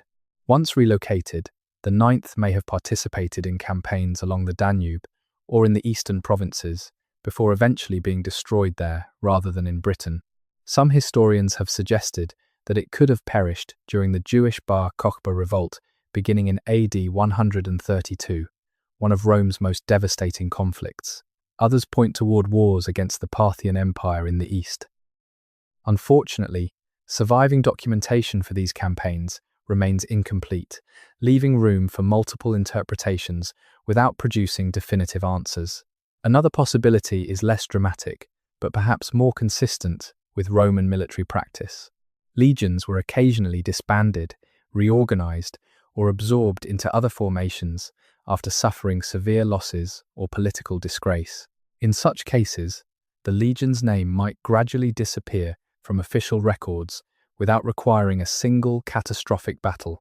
This explanation lacks the cinematic appeal of thousands of soldiers vanishing in the Scottish Highlands. But history often favours administrative realities over legendary endings. It is also possible that the truth lies somewhere between these extremes. The legion may have endured heavy losses in Britain, transferred to another province while rebuilding, and eventually ceased to exist after later campaigns elsewhere. Ancient military history rarely follows tidy narratives. Complicating matters further is the fragmentary nature of Roman documentation itself. Modern audiences sometimes assume that an empire as sophisticated as Rome preserved complete records of every military unit. In reality, survival is largely a matter of chance. Fires destroyed archives, buildings collapsed, papyrus decayed, political upheaval erased administrative documents. What historians possess today represents only a fraction of what once existed.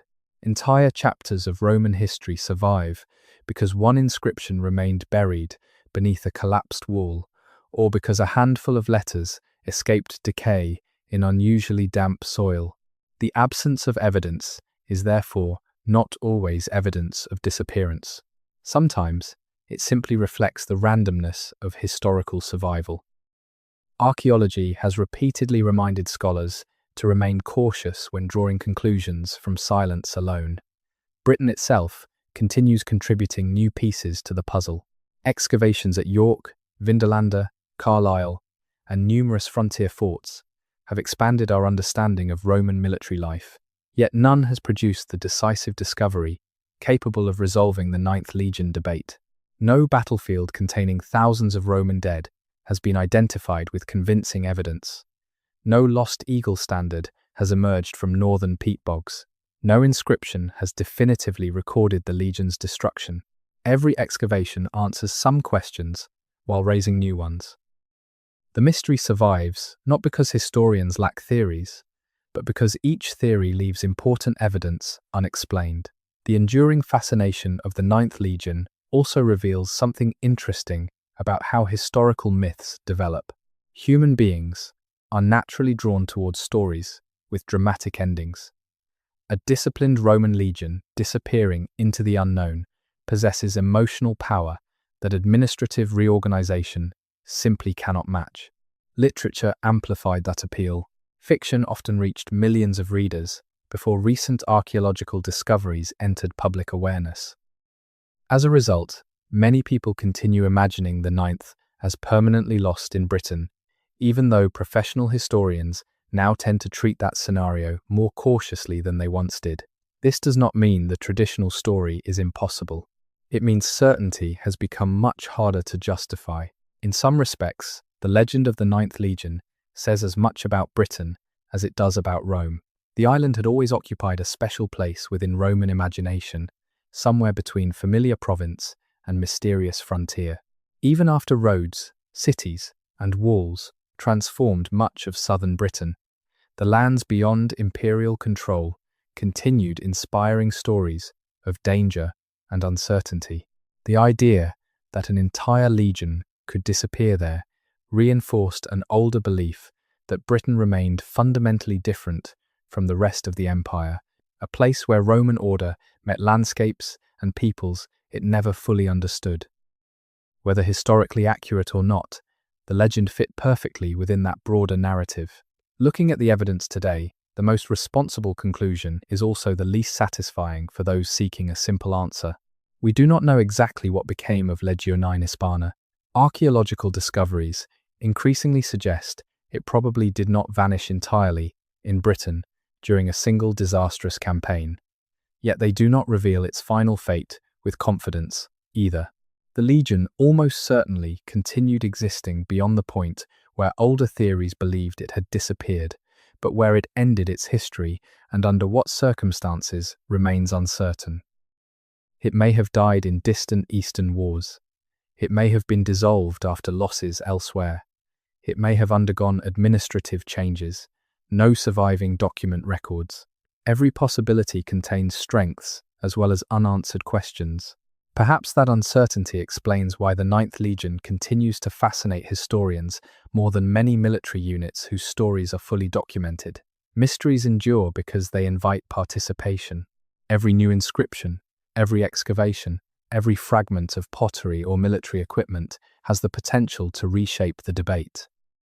Somewhere beneath farmland, beneath an ancient fort, or beneath the streets of a modern city, may still lie the evidence capable of rewriting everything we think we know. Until that discovery appears, the Ninth Legion occupies a rare place where history and imagination continue walking side by side. Its greatest legacy may not be the battles it fought or the frontiers it defended, but the reminder that even within one of history's best documented empires, entire chapters can still vanish into silence, leaving future generations to wonder whether the greatest mystery is what happened to the Legion or why the ancient world never clearly told us. For nearly 2 centuries, Roman Britain had seemed to prove that the empire could turn even its most distant frontier into a thriving province. Roads crossed valleys that had once separated rival tribes. Stone cities replaced temporary military camps. Villas spread across fertile landscapes. Trade connected Britain to ports thousands of miles away, and Hadrian's Wall stood as a confident declaration that Rome understood exactly where its northern frontier belonged. To anyone living during the height of this prosperity, the future may have appeared remarkably secure. Yet history often changes long before people realize it has begun to change. Empires rarely collapse in a single dramatic moment.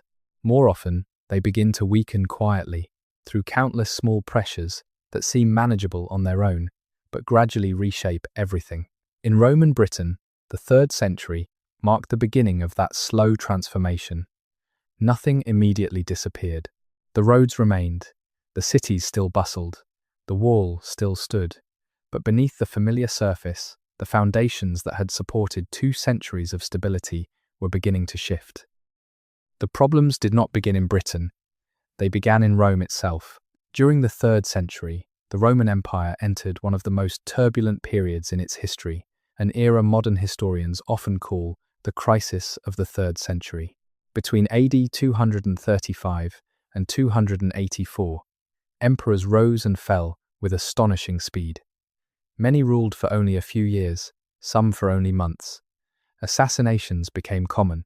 Civil wars erupted repeatedly as rival generals fought for control of the throne.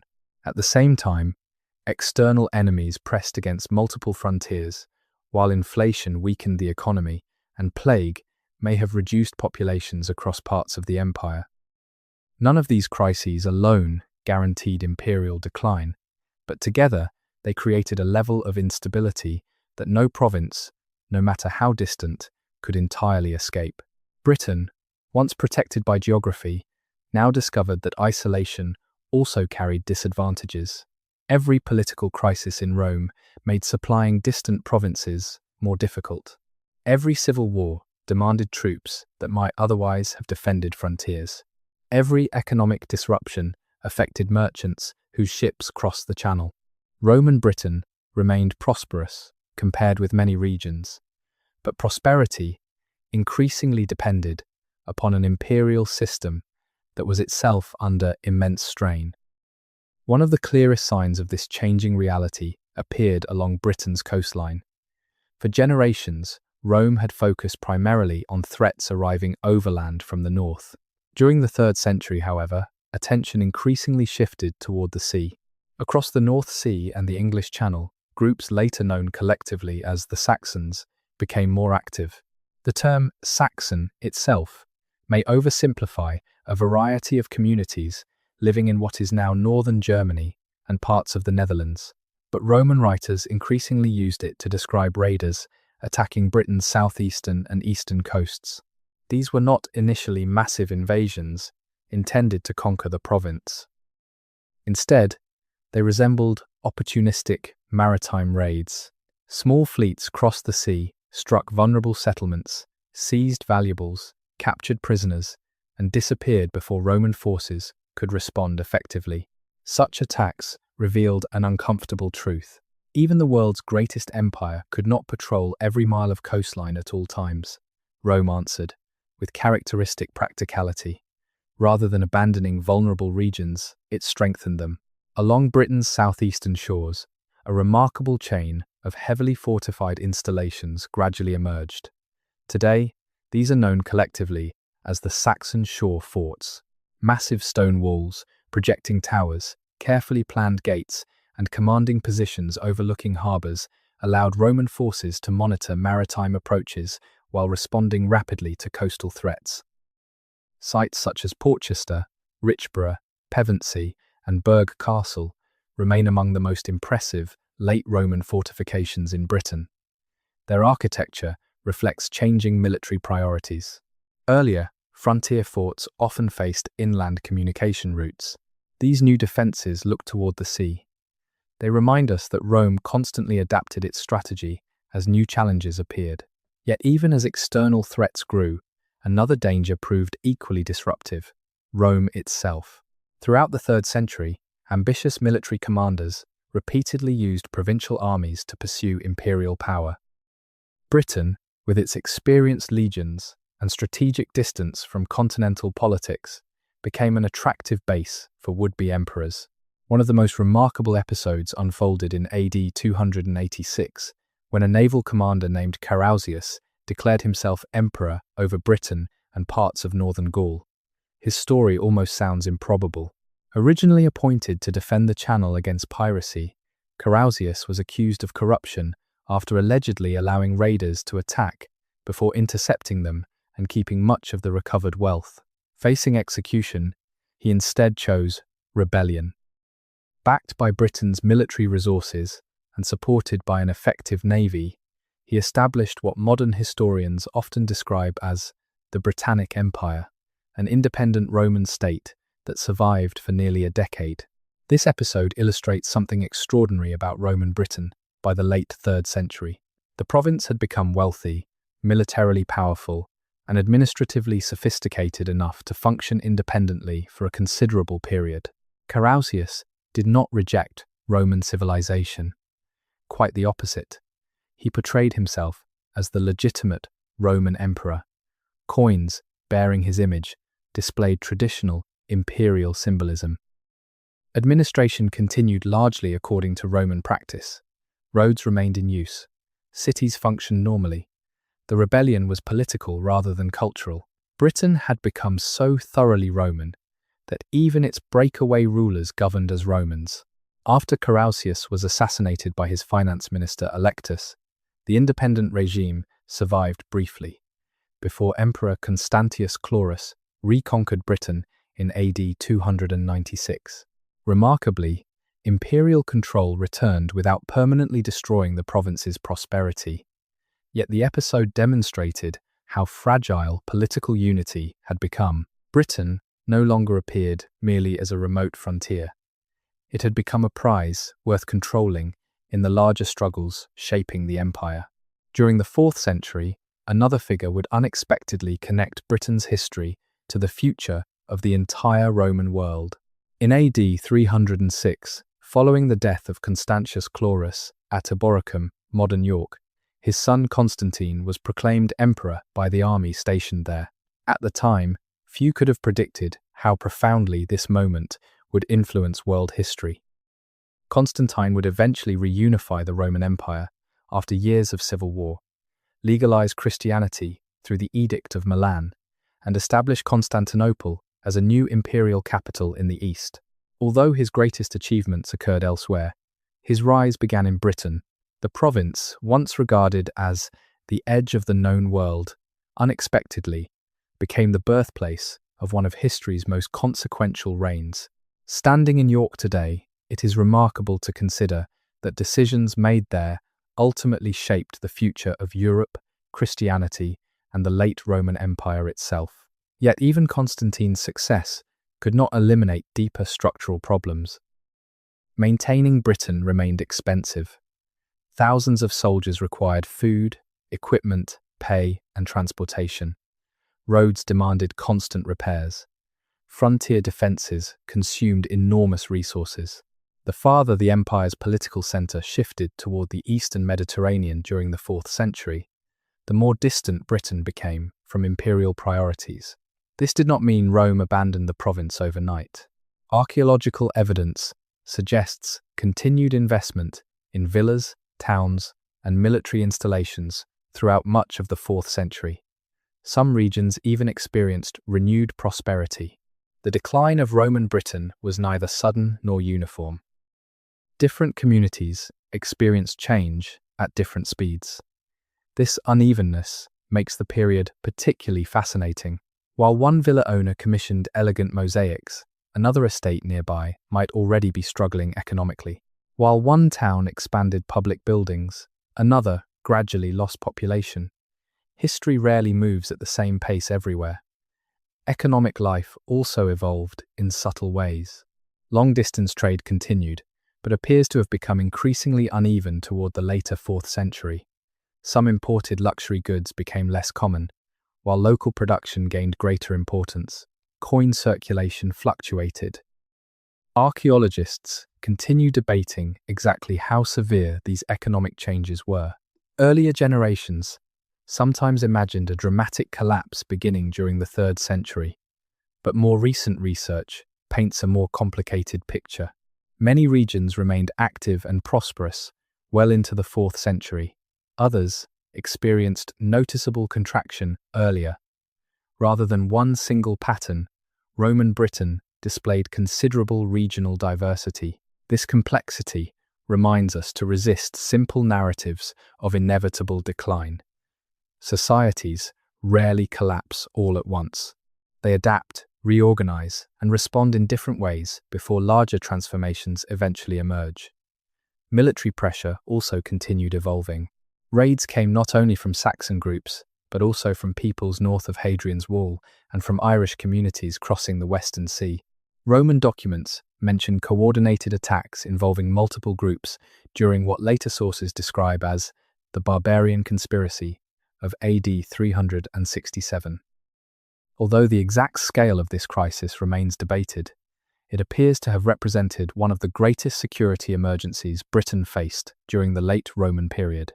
Frontier defences temporarily failed, military commanders were killed, and coordinated responses became necessary before order was restored. Once again, Rome recovered. Yet every recovery consumed resources that the empire found increasingly difficult to replace. One striking feature of late Roman Britain is how much continued functioning despite these repeated crises. Villas remained occupied. Churches appeared as Christianity spread. Public life continued in many towns. Hadrian's Wall still housed soldiers, although garrison sizes likely fluctuated over time. The province did not descend immediately into chaos. Instead, daily life carried on while the larger imperial framework supporting it gradually weakened. This contrast between continuity and change defines much of the 4th century. People living through it probably did not feel they were witnessing the end of Roman Britain. Most likely believed they were adapting to temporary challenges, just as previous generations had survived rebellion, invasion, and political upheaval. Hindsight allows us to identify patterns invisible to those experiencing them. Looking back now, we can see that something fundamental was changing. Roman Britain had once existed within an empire confident enough to expand beyond every horizon. By the 4th century, that same empire increasingly concentrated on preserving what it already possessed. Expansion had given way to defense. Initiative gave way to reaction. Stability required ever greater effort. The remarkable roads, walls, forts, and cities still stood, but they depended upon an imperial system whose strength was no longer limitless. The beginning of the end rarely announces itself with dramatic speeches or unmistakable signs. Sometimes it arrives disguised as routine repairs, shifting military priorities, administrative reforms, or temporary emergencies that seem destined to pass. For Roman Britain, the 3rd and 4th centuries were precisely that kind of turning point. The province remained unmistakably Roman, yet the forces holding it together were becoming steadily more fragile. Soon, events unfolding across the wider empire would force Rome to make choices about which provinces it could still protect and which would ultimately have to stand alone. When that moment arrived, Britain would discover that even the strongest frontier is only as secure as the empire that stands behind it. For almost 4 centuries, Rome had shaped Britain more profoundly than anyone living during Claudius's invasion could have imagined. It had transformed muddy tribal paths into engineered highways that crossed the island with remarkable precision. It had founded cities where none had existed before, introduced laws, taxation, coinage, monumental architecture, and connected Britain to an economic network stretching from the Atlantic to the deserts of Syria. Entire generations had now lived and died without knowing a Britain that was not, in some way, Roman. Then, almost imperceptibly at first, that familiar world began to dissolve. There was no single battle that ended Roman Britain, no dramatic surrender before an invading army, no emperor standing on a shoreline declaring the province abandoned forever. Instead, Rome's departure unfolded through a series of decisions forced by crises taking place hundreds of miles away. Britain did not suddenly leave the empire. The empire slowly became unable to remain in Britain. By the opening years of the 5th century, the Western Roman Empire faced pressures unlike anything it had experienced before. Across continental Europe, migrating peoples and invading armies crossed frontiers that had once seemed secure. The Rhine frontier collapsed dramatically in AD 406, when large groups, including Vandals, Suebi, and Alans, crossed into Roman Gaul during the winter. Whether unusually cold weather helped freeze sections of the river, as later tradition sometimes suggests, remains uncertain, but the consequences are clear enough. Vast areas of the western provinces suddenly demanded military attention. Emperors no longer had the luxury of reinforcing every frontier simultaneously. Every available soldier became precious. Britain, separated from the continent by the Channel, increasingly found itself at the edge of imperial priorities rather than at their centre. Yet Britain was hardly passive during these years. Frustration grew among soldiers stationed in the province, who watched imperial politics descend into chaos while local security became increasingly uncertain. Between AD 406 and 407, the army in Britain proclaimed a succession of rival emperors, hoping perhaps that a stronger leader might restore stability or defend the province more effectively. The most successful of these was Constantine III, a military commander who gathered Britain's remaining field army and crossed into Gaul in AD 407 to pursue his own claim to the imperial throne. This decision would prove enormously significant. Constantine did not march away, intending to abandon Britain permanently. Like earlier usurpers such as Carausius, he sought control of the wider empire rather than separation from it. But by taking a substantial portion of Britain's professional army onto the continent, he left the province more vulnerable than it had been in generations. Historians continue debating exactly how many troops departed with Constantine. Some military units certainly remained behind, particularly along parts of the frontier, but Britain's ability to respond to large-scale threats had unquestionably weakened. Ironically, the soldiers who had protected Roman Britain for centuries now left not because foreign enemies had defeated them, but because Roman politics demanded their presence elsewhere. It was another reminder that the empire often suffered its greatest wounds from internal instability rather than external invasion alone. While Constantine struggled for power in Gaul and later in Italy, Britain's local communities increasingly found themselves confronting problems without meaningful imperial assistance. Raids from Irish groups affected Western Britain, while Picts from beyond Hadrian's Wall continued placing pressure on northern regions. Saxon sea-borne attacks remained a recurring concern along the eastern and southern coasts. None of these threats alone necessarily doomed the province, but together they exposed the growing gap between Britain's needs and Rome's ability to respond. Communication with the imperial government became slower, less reliable, and politically uncertain. Provincial leaders, who had once expected instructions and reinforcements from distant emperors, gradually realized those expectations might no longer be realistic. One of the most discussed moments in this transition comes from a brief historical reference known today as the Rescript of Honorius. According to the Byzantine historian Zosimus, writing in the early 6th century, Emperor Honorius instructed the cities of Britain to look to their own defense. Traditionally, this message has been dated to around AD 410 and interpreted as the symbolic end of Roman rule in Britain. Few documents in British history have generated more discussion from so few words. At first glance, the statement appears straightforward. Rome, overwhelmed by crises elsewhere, effectively informed Britain that imperial protection could no longer be guaranteed. Yet historians have debated the passage for decades. Some scholars argue that Zosimus may have referred not to Britain at all, but to Bruttium in southern Italy, suggesting a possible copying error in the surviving manuscripts. Others believe the traditional interpretation remains more convincing, especially when viewed alongside broader archaeological and historical evidence showing Rome's diminishing presence in Britain during this period. Even if the rescript did refer directly to Britain, its exact meaning remains open to interpretation. Was it an official declaration abandoning the province, a temporary military instruction, or simply recognition of a reality that had already emerged? The ambiguity itself reflects the nature of Rome's withdrawal. There was no formal ceremony marking the end of Roman Britain. Instead, imperial authority gradually faded until local communities assumed responsibilities once carried by the state.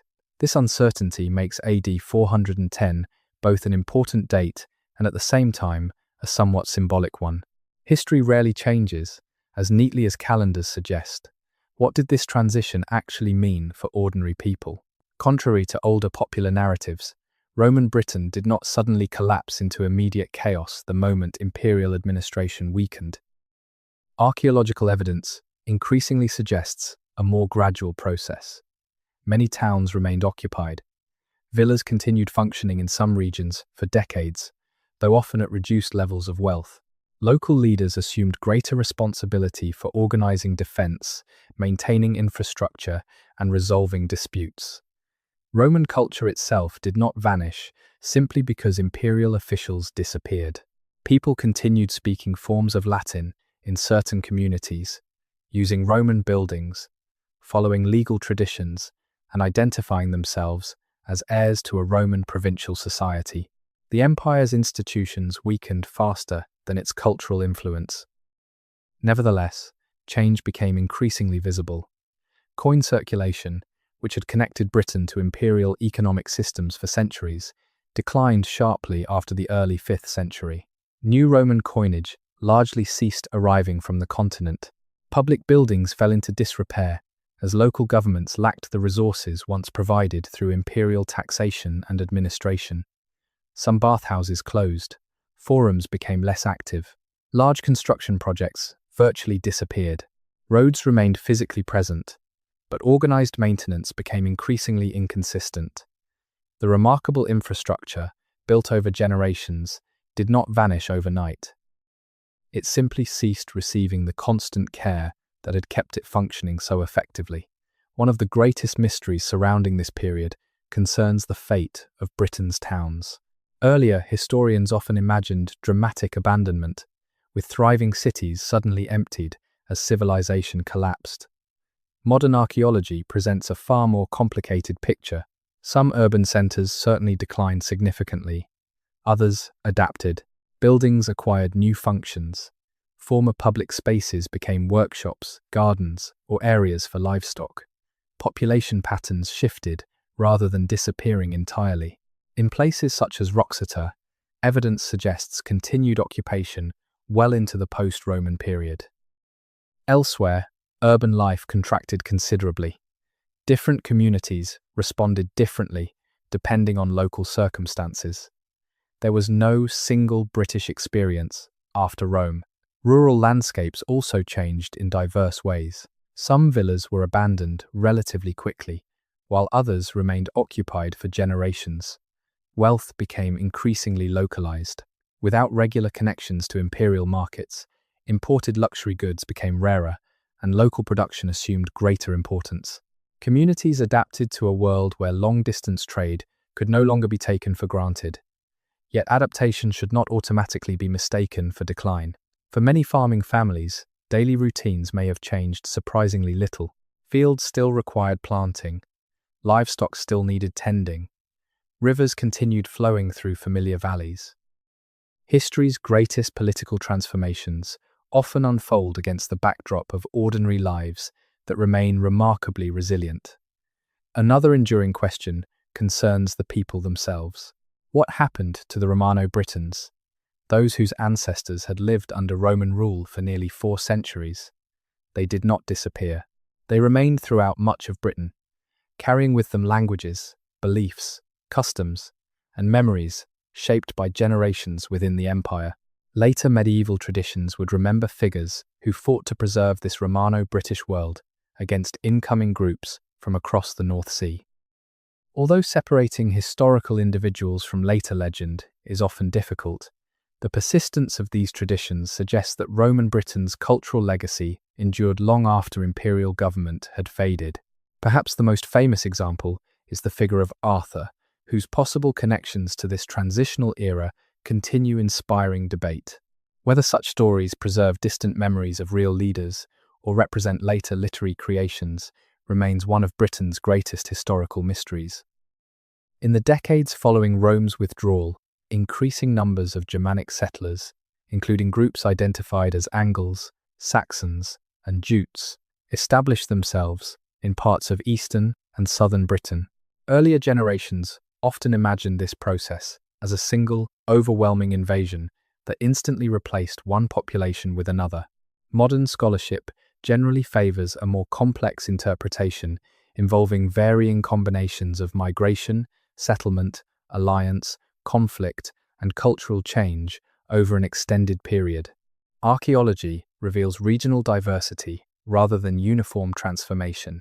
Some communities changed rapidly, others preserved Romano-British traditions for centuries. Once again, history resists simple explanations. Looking back from the perspective of later centuries, it is tempting to ask why Rome left Britain at all. Could the empire have held the province if different decisions had been made? Perhaps, had the Western Empire remained politically stable, Britain might have continued as a Roman province much longer. Yet by the early 5th century, imperial resources were stretched across multiple collapsing frontiers. Italy itself faced unprecedented danger. In AD 410, the very same year traditionally associated with Britain's separation, Rome was famously sacked by the Visigoths under Alaric. For contemporaries, this event carried unimaginable psychological weight. If the Eternal City itself could no longer guarantee its own security, expecting it to rescue distant Britain became increasingly unrealistic. Rome did not choose between defending Britain and abandoning it in isolation. It was making impossible choices across an empire, struggling to survive. Perhaps the greatest irony of Rome's departure is that so much of what it built endured. Roads continued guiding travelers long after imperial officials vanished. Hadrian's Wall remained visible across the northern landscape. Stone towns, bridges, and villas outlasted the government that commissioned them. Even political ideas persisted. Local leaders inherited administrative habits developed under Roman rule. Christianity, introduced during the Roman period, continued spreading despite the empire's withdrawal. Rome left Britain physically, but it never completely left culturally.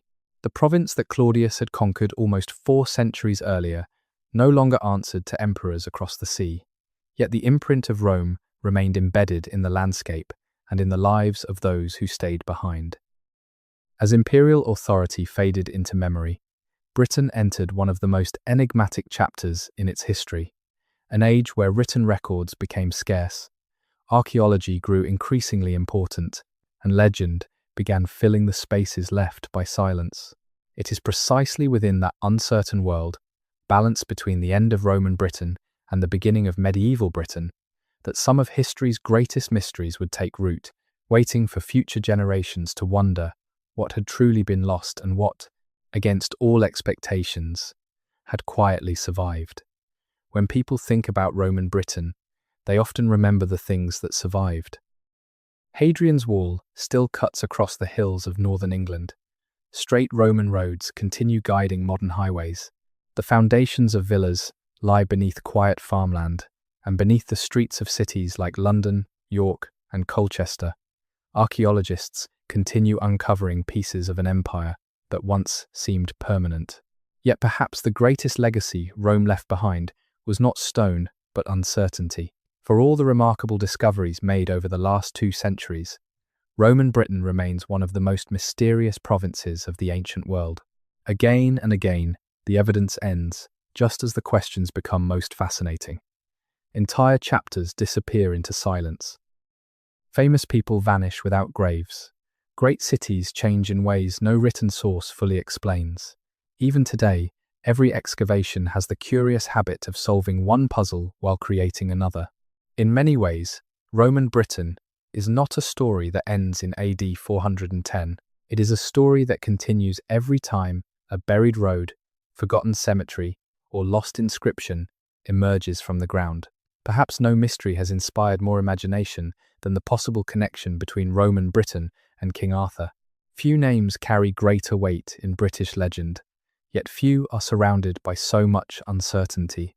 Medieval literature presents Arthur as a king, ruling magnificent castles, commanding armoured knights, and presiding over the famous Round Table. Those stories, however, were written centuries after the Roman administration disappeared from Britain.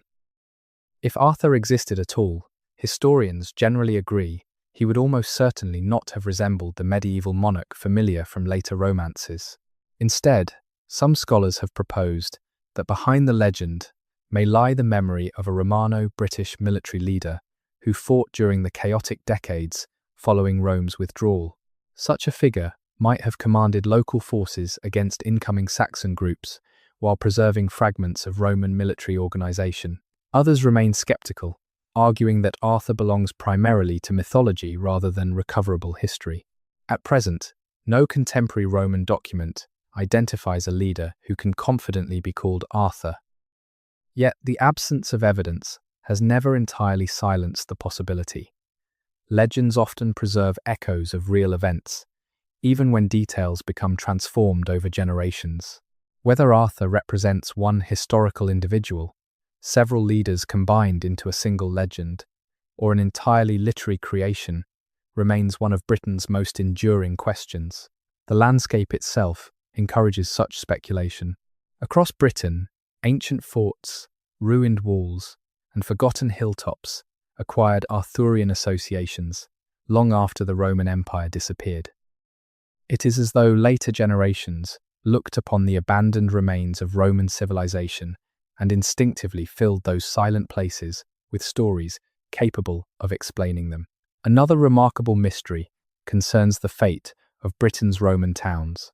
For generations, historians imagined that cities simply collapsed after Rome departed, abandoned almost overnight, as civilization gave way to what older writers called the Dark Ages.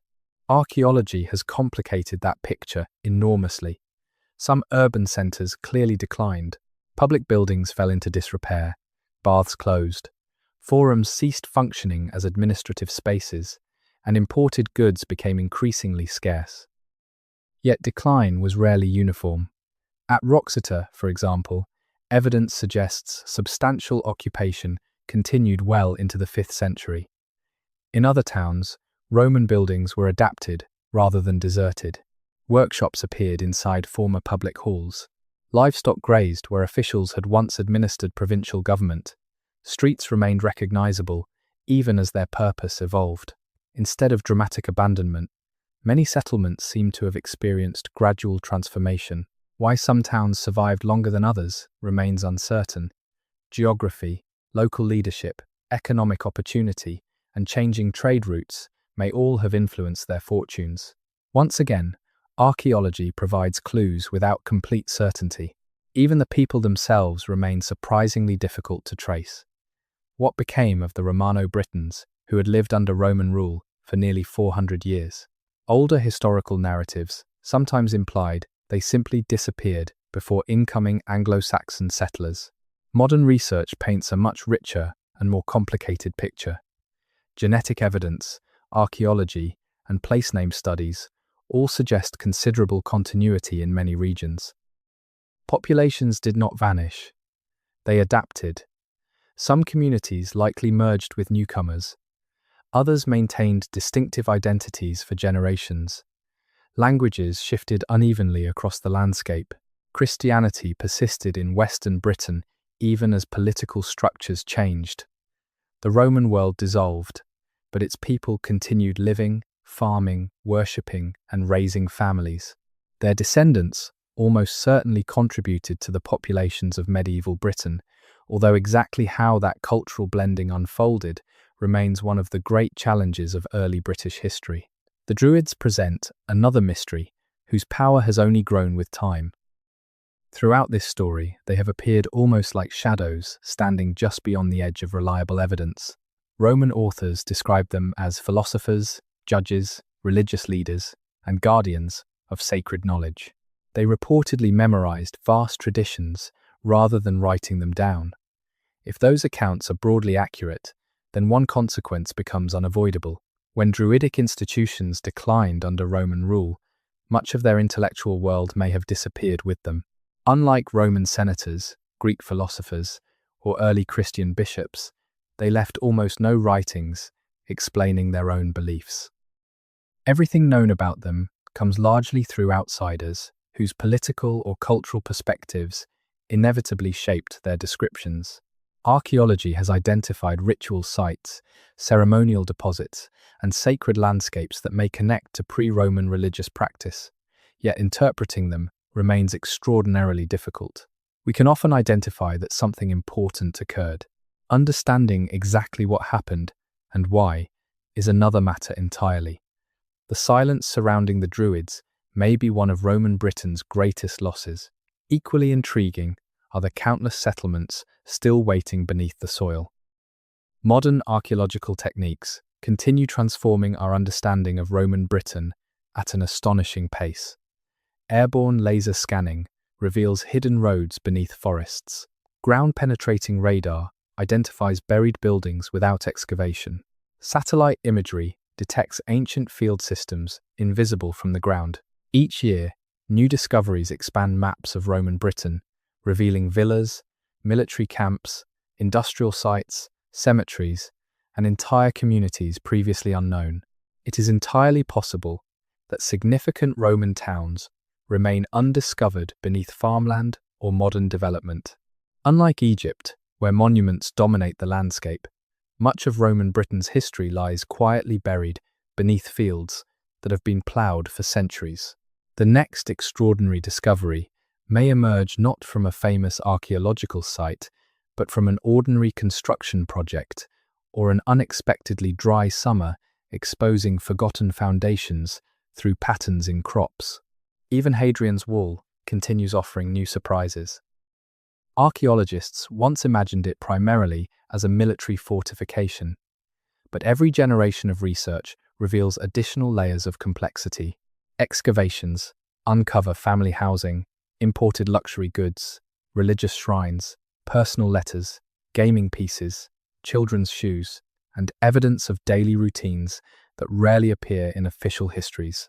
The frontier increasingly resembles not a rigid barrier separating civilization from chaos, but a dynamic zone where cultures met, traded, negotiated, argued, and sometimes fought. Every new excavation reshapes earlier interpretations. The wall itself has not changed. Our understanding of it has. That may be one of archaeology's greatest lessons. Ancient places remain the same, while the questions we ask them continue evolving. The mystery of the Ninth Legion also refuses to disappear completely. As new inscriptions emerge and military records are re-examined, historians increasingly question older assumptions that the legion vanished somewhere beyond the northern frontier. Yet no alternative explanation has achieved universal acceptance. The legion seems to slip through history at precisely the moment we expect its story to become clear. This uncertainty reminds us that even the Roman Empire, one of history's best documented civilizations, preserved only fragments of its own past. Documents were lost, archives decayed, wars destroyed records, Entire generations passed without imagining that future historians would someday struggle to reconstruct their world from scattered inscriptions and broken pottery. There is something profoundly humbling in recognizing how much remains unknown despite centuries of research. Perhaps the greatest mystery concerns Rome itself.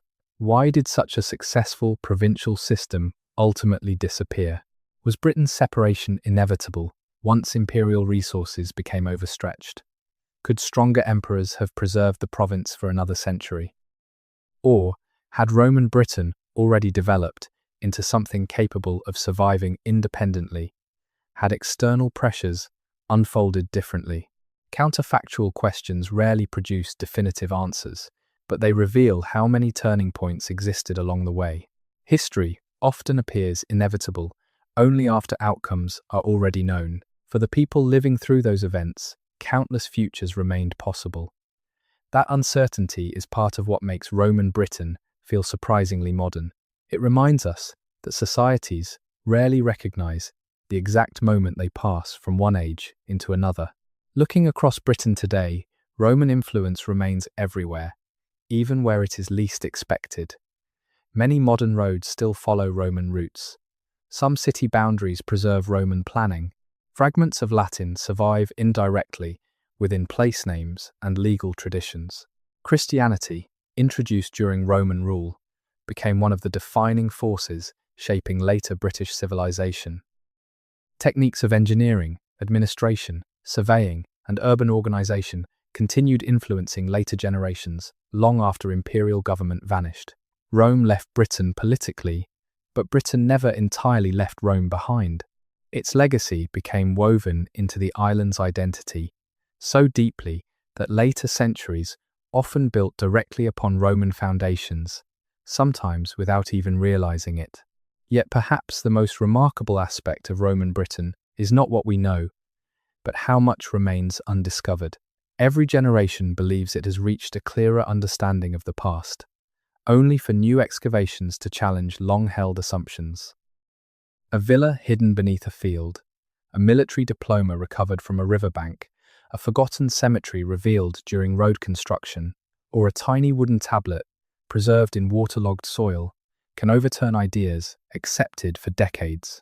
Roman Britain is not a closed chapter in history. It is an active investigation. Every archaeologist, historian, and curious visitor walking across an ancient fort or standing beside Hadrian's wall becomes part of a conversation that has continued for nearly 2,000 years. In the end, that may be the province's greatest gift. Rome came to Britain seeking certainty. It wanted clear frontiers, lasting order, dependable provinces, and permanent control. Instead, it left behind a landscape where certainty remains remarkably rare. The farther we journey into Roman Britain's past, the more we discover that history is not a collection of finished answers, but an invitation to keep asking better questions. Perhaps that is why these ruins continue captivating us. They remind us that the greatest civilizations are remembered not only for what they built, but also for the mysteries they left behind. Long after the soldiers marched away, the emperors vanished, and the banners fell silent. Roman Britain continued telling its story, not through certainty, but through the quiet persistence of questions that still wait beneath the earth for someone, someday, to uncover the next piece of the puzzle. From forgotten battlefields to mysteries that still challenge historians, Roman Britain continues to remind us that history is never completely finished. Thank you for watching Sleep History Night. If you enjoyed this journey, please like, subscribe, and I'll see you in the next story.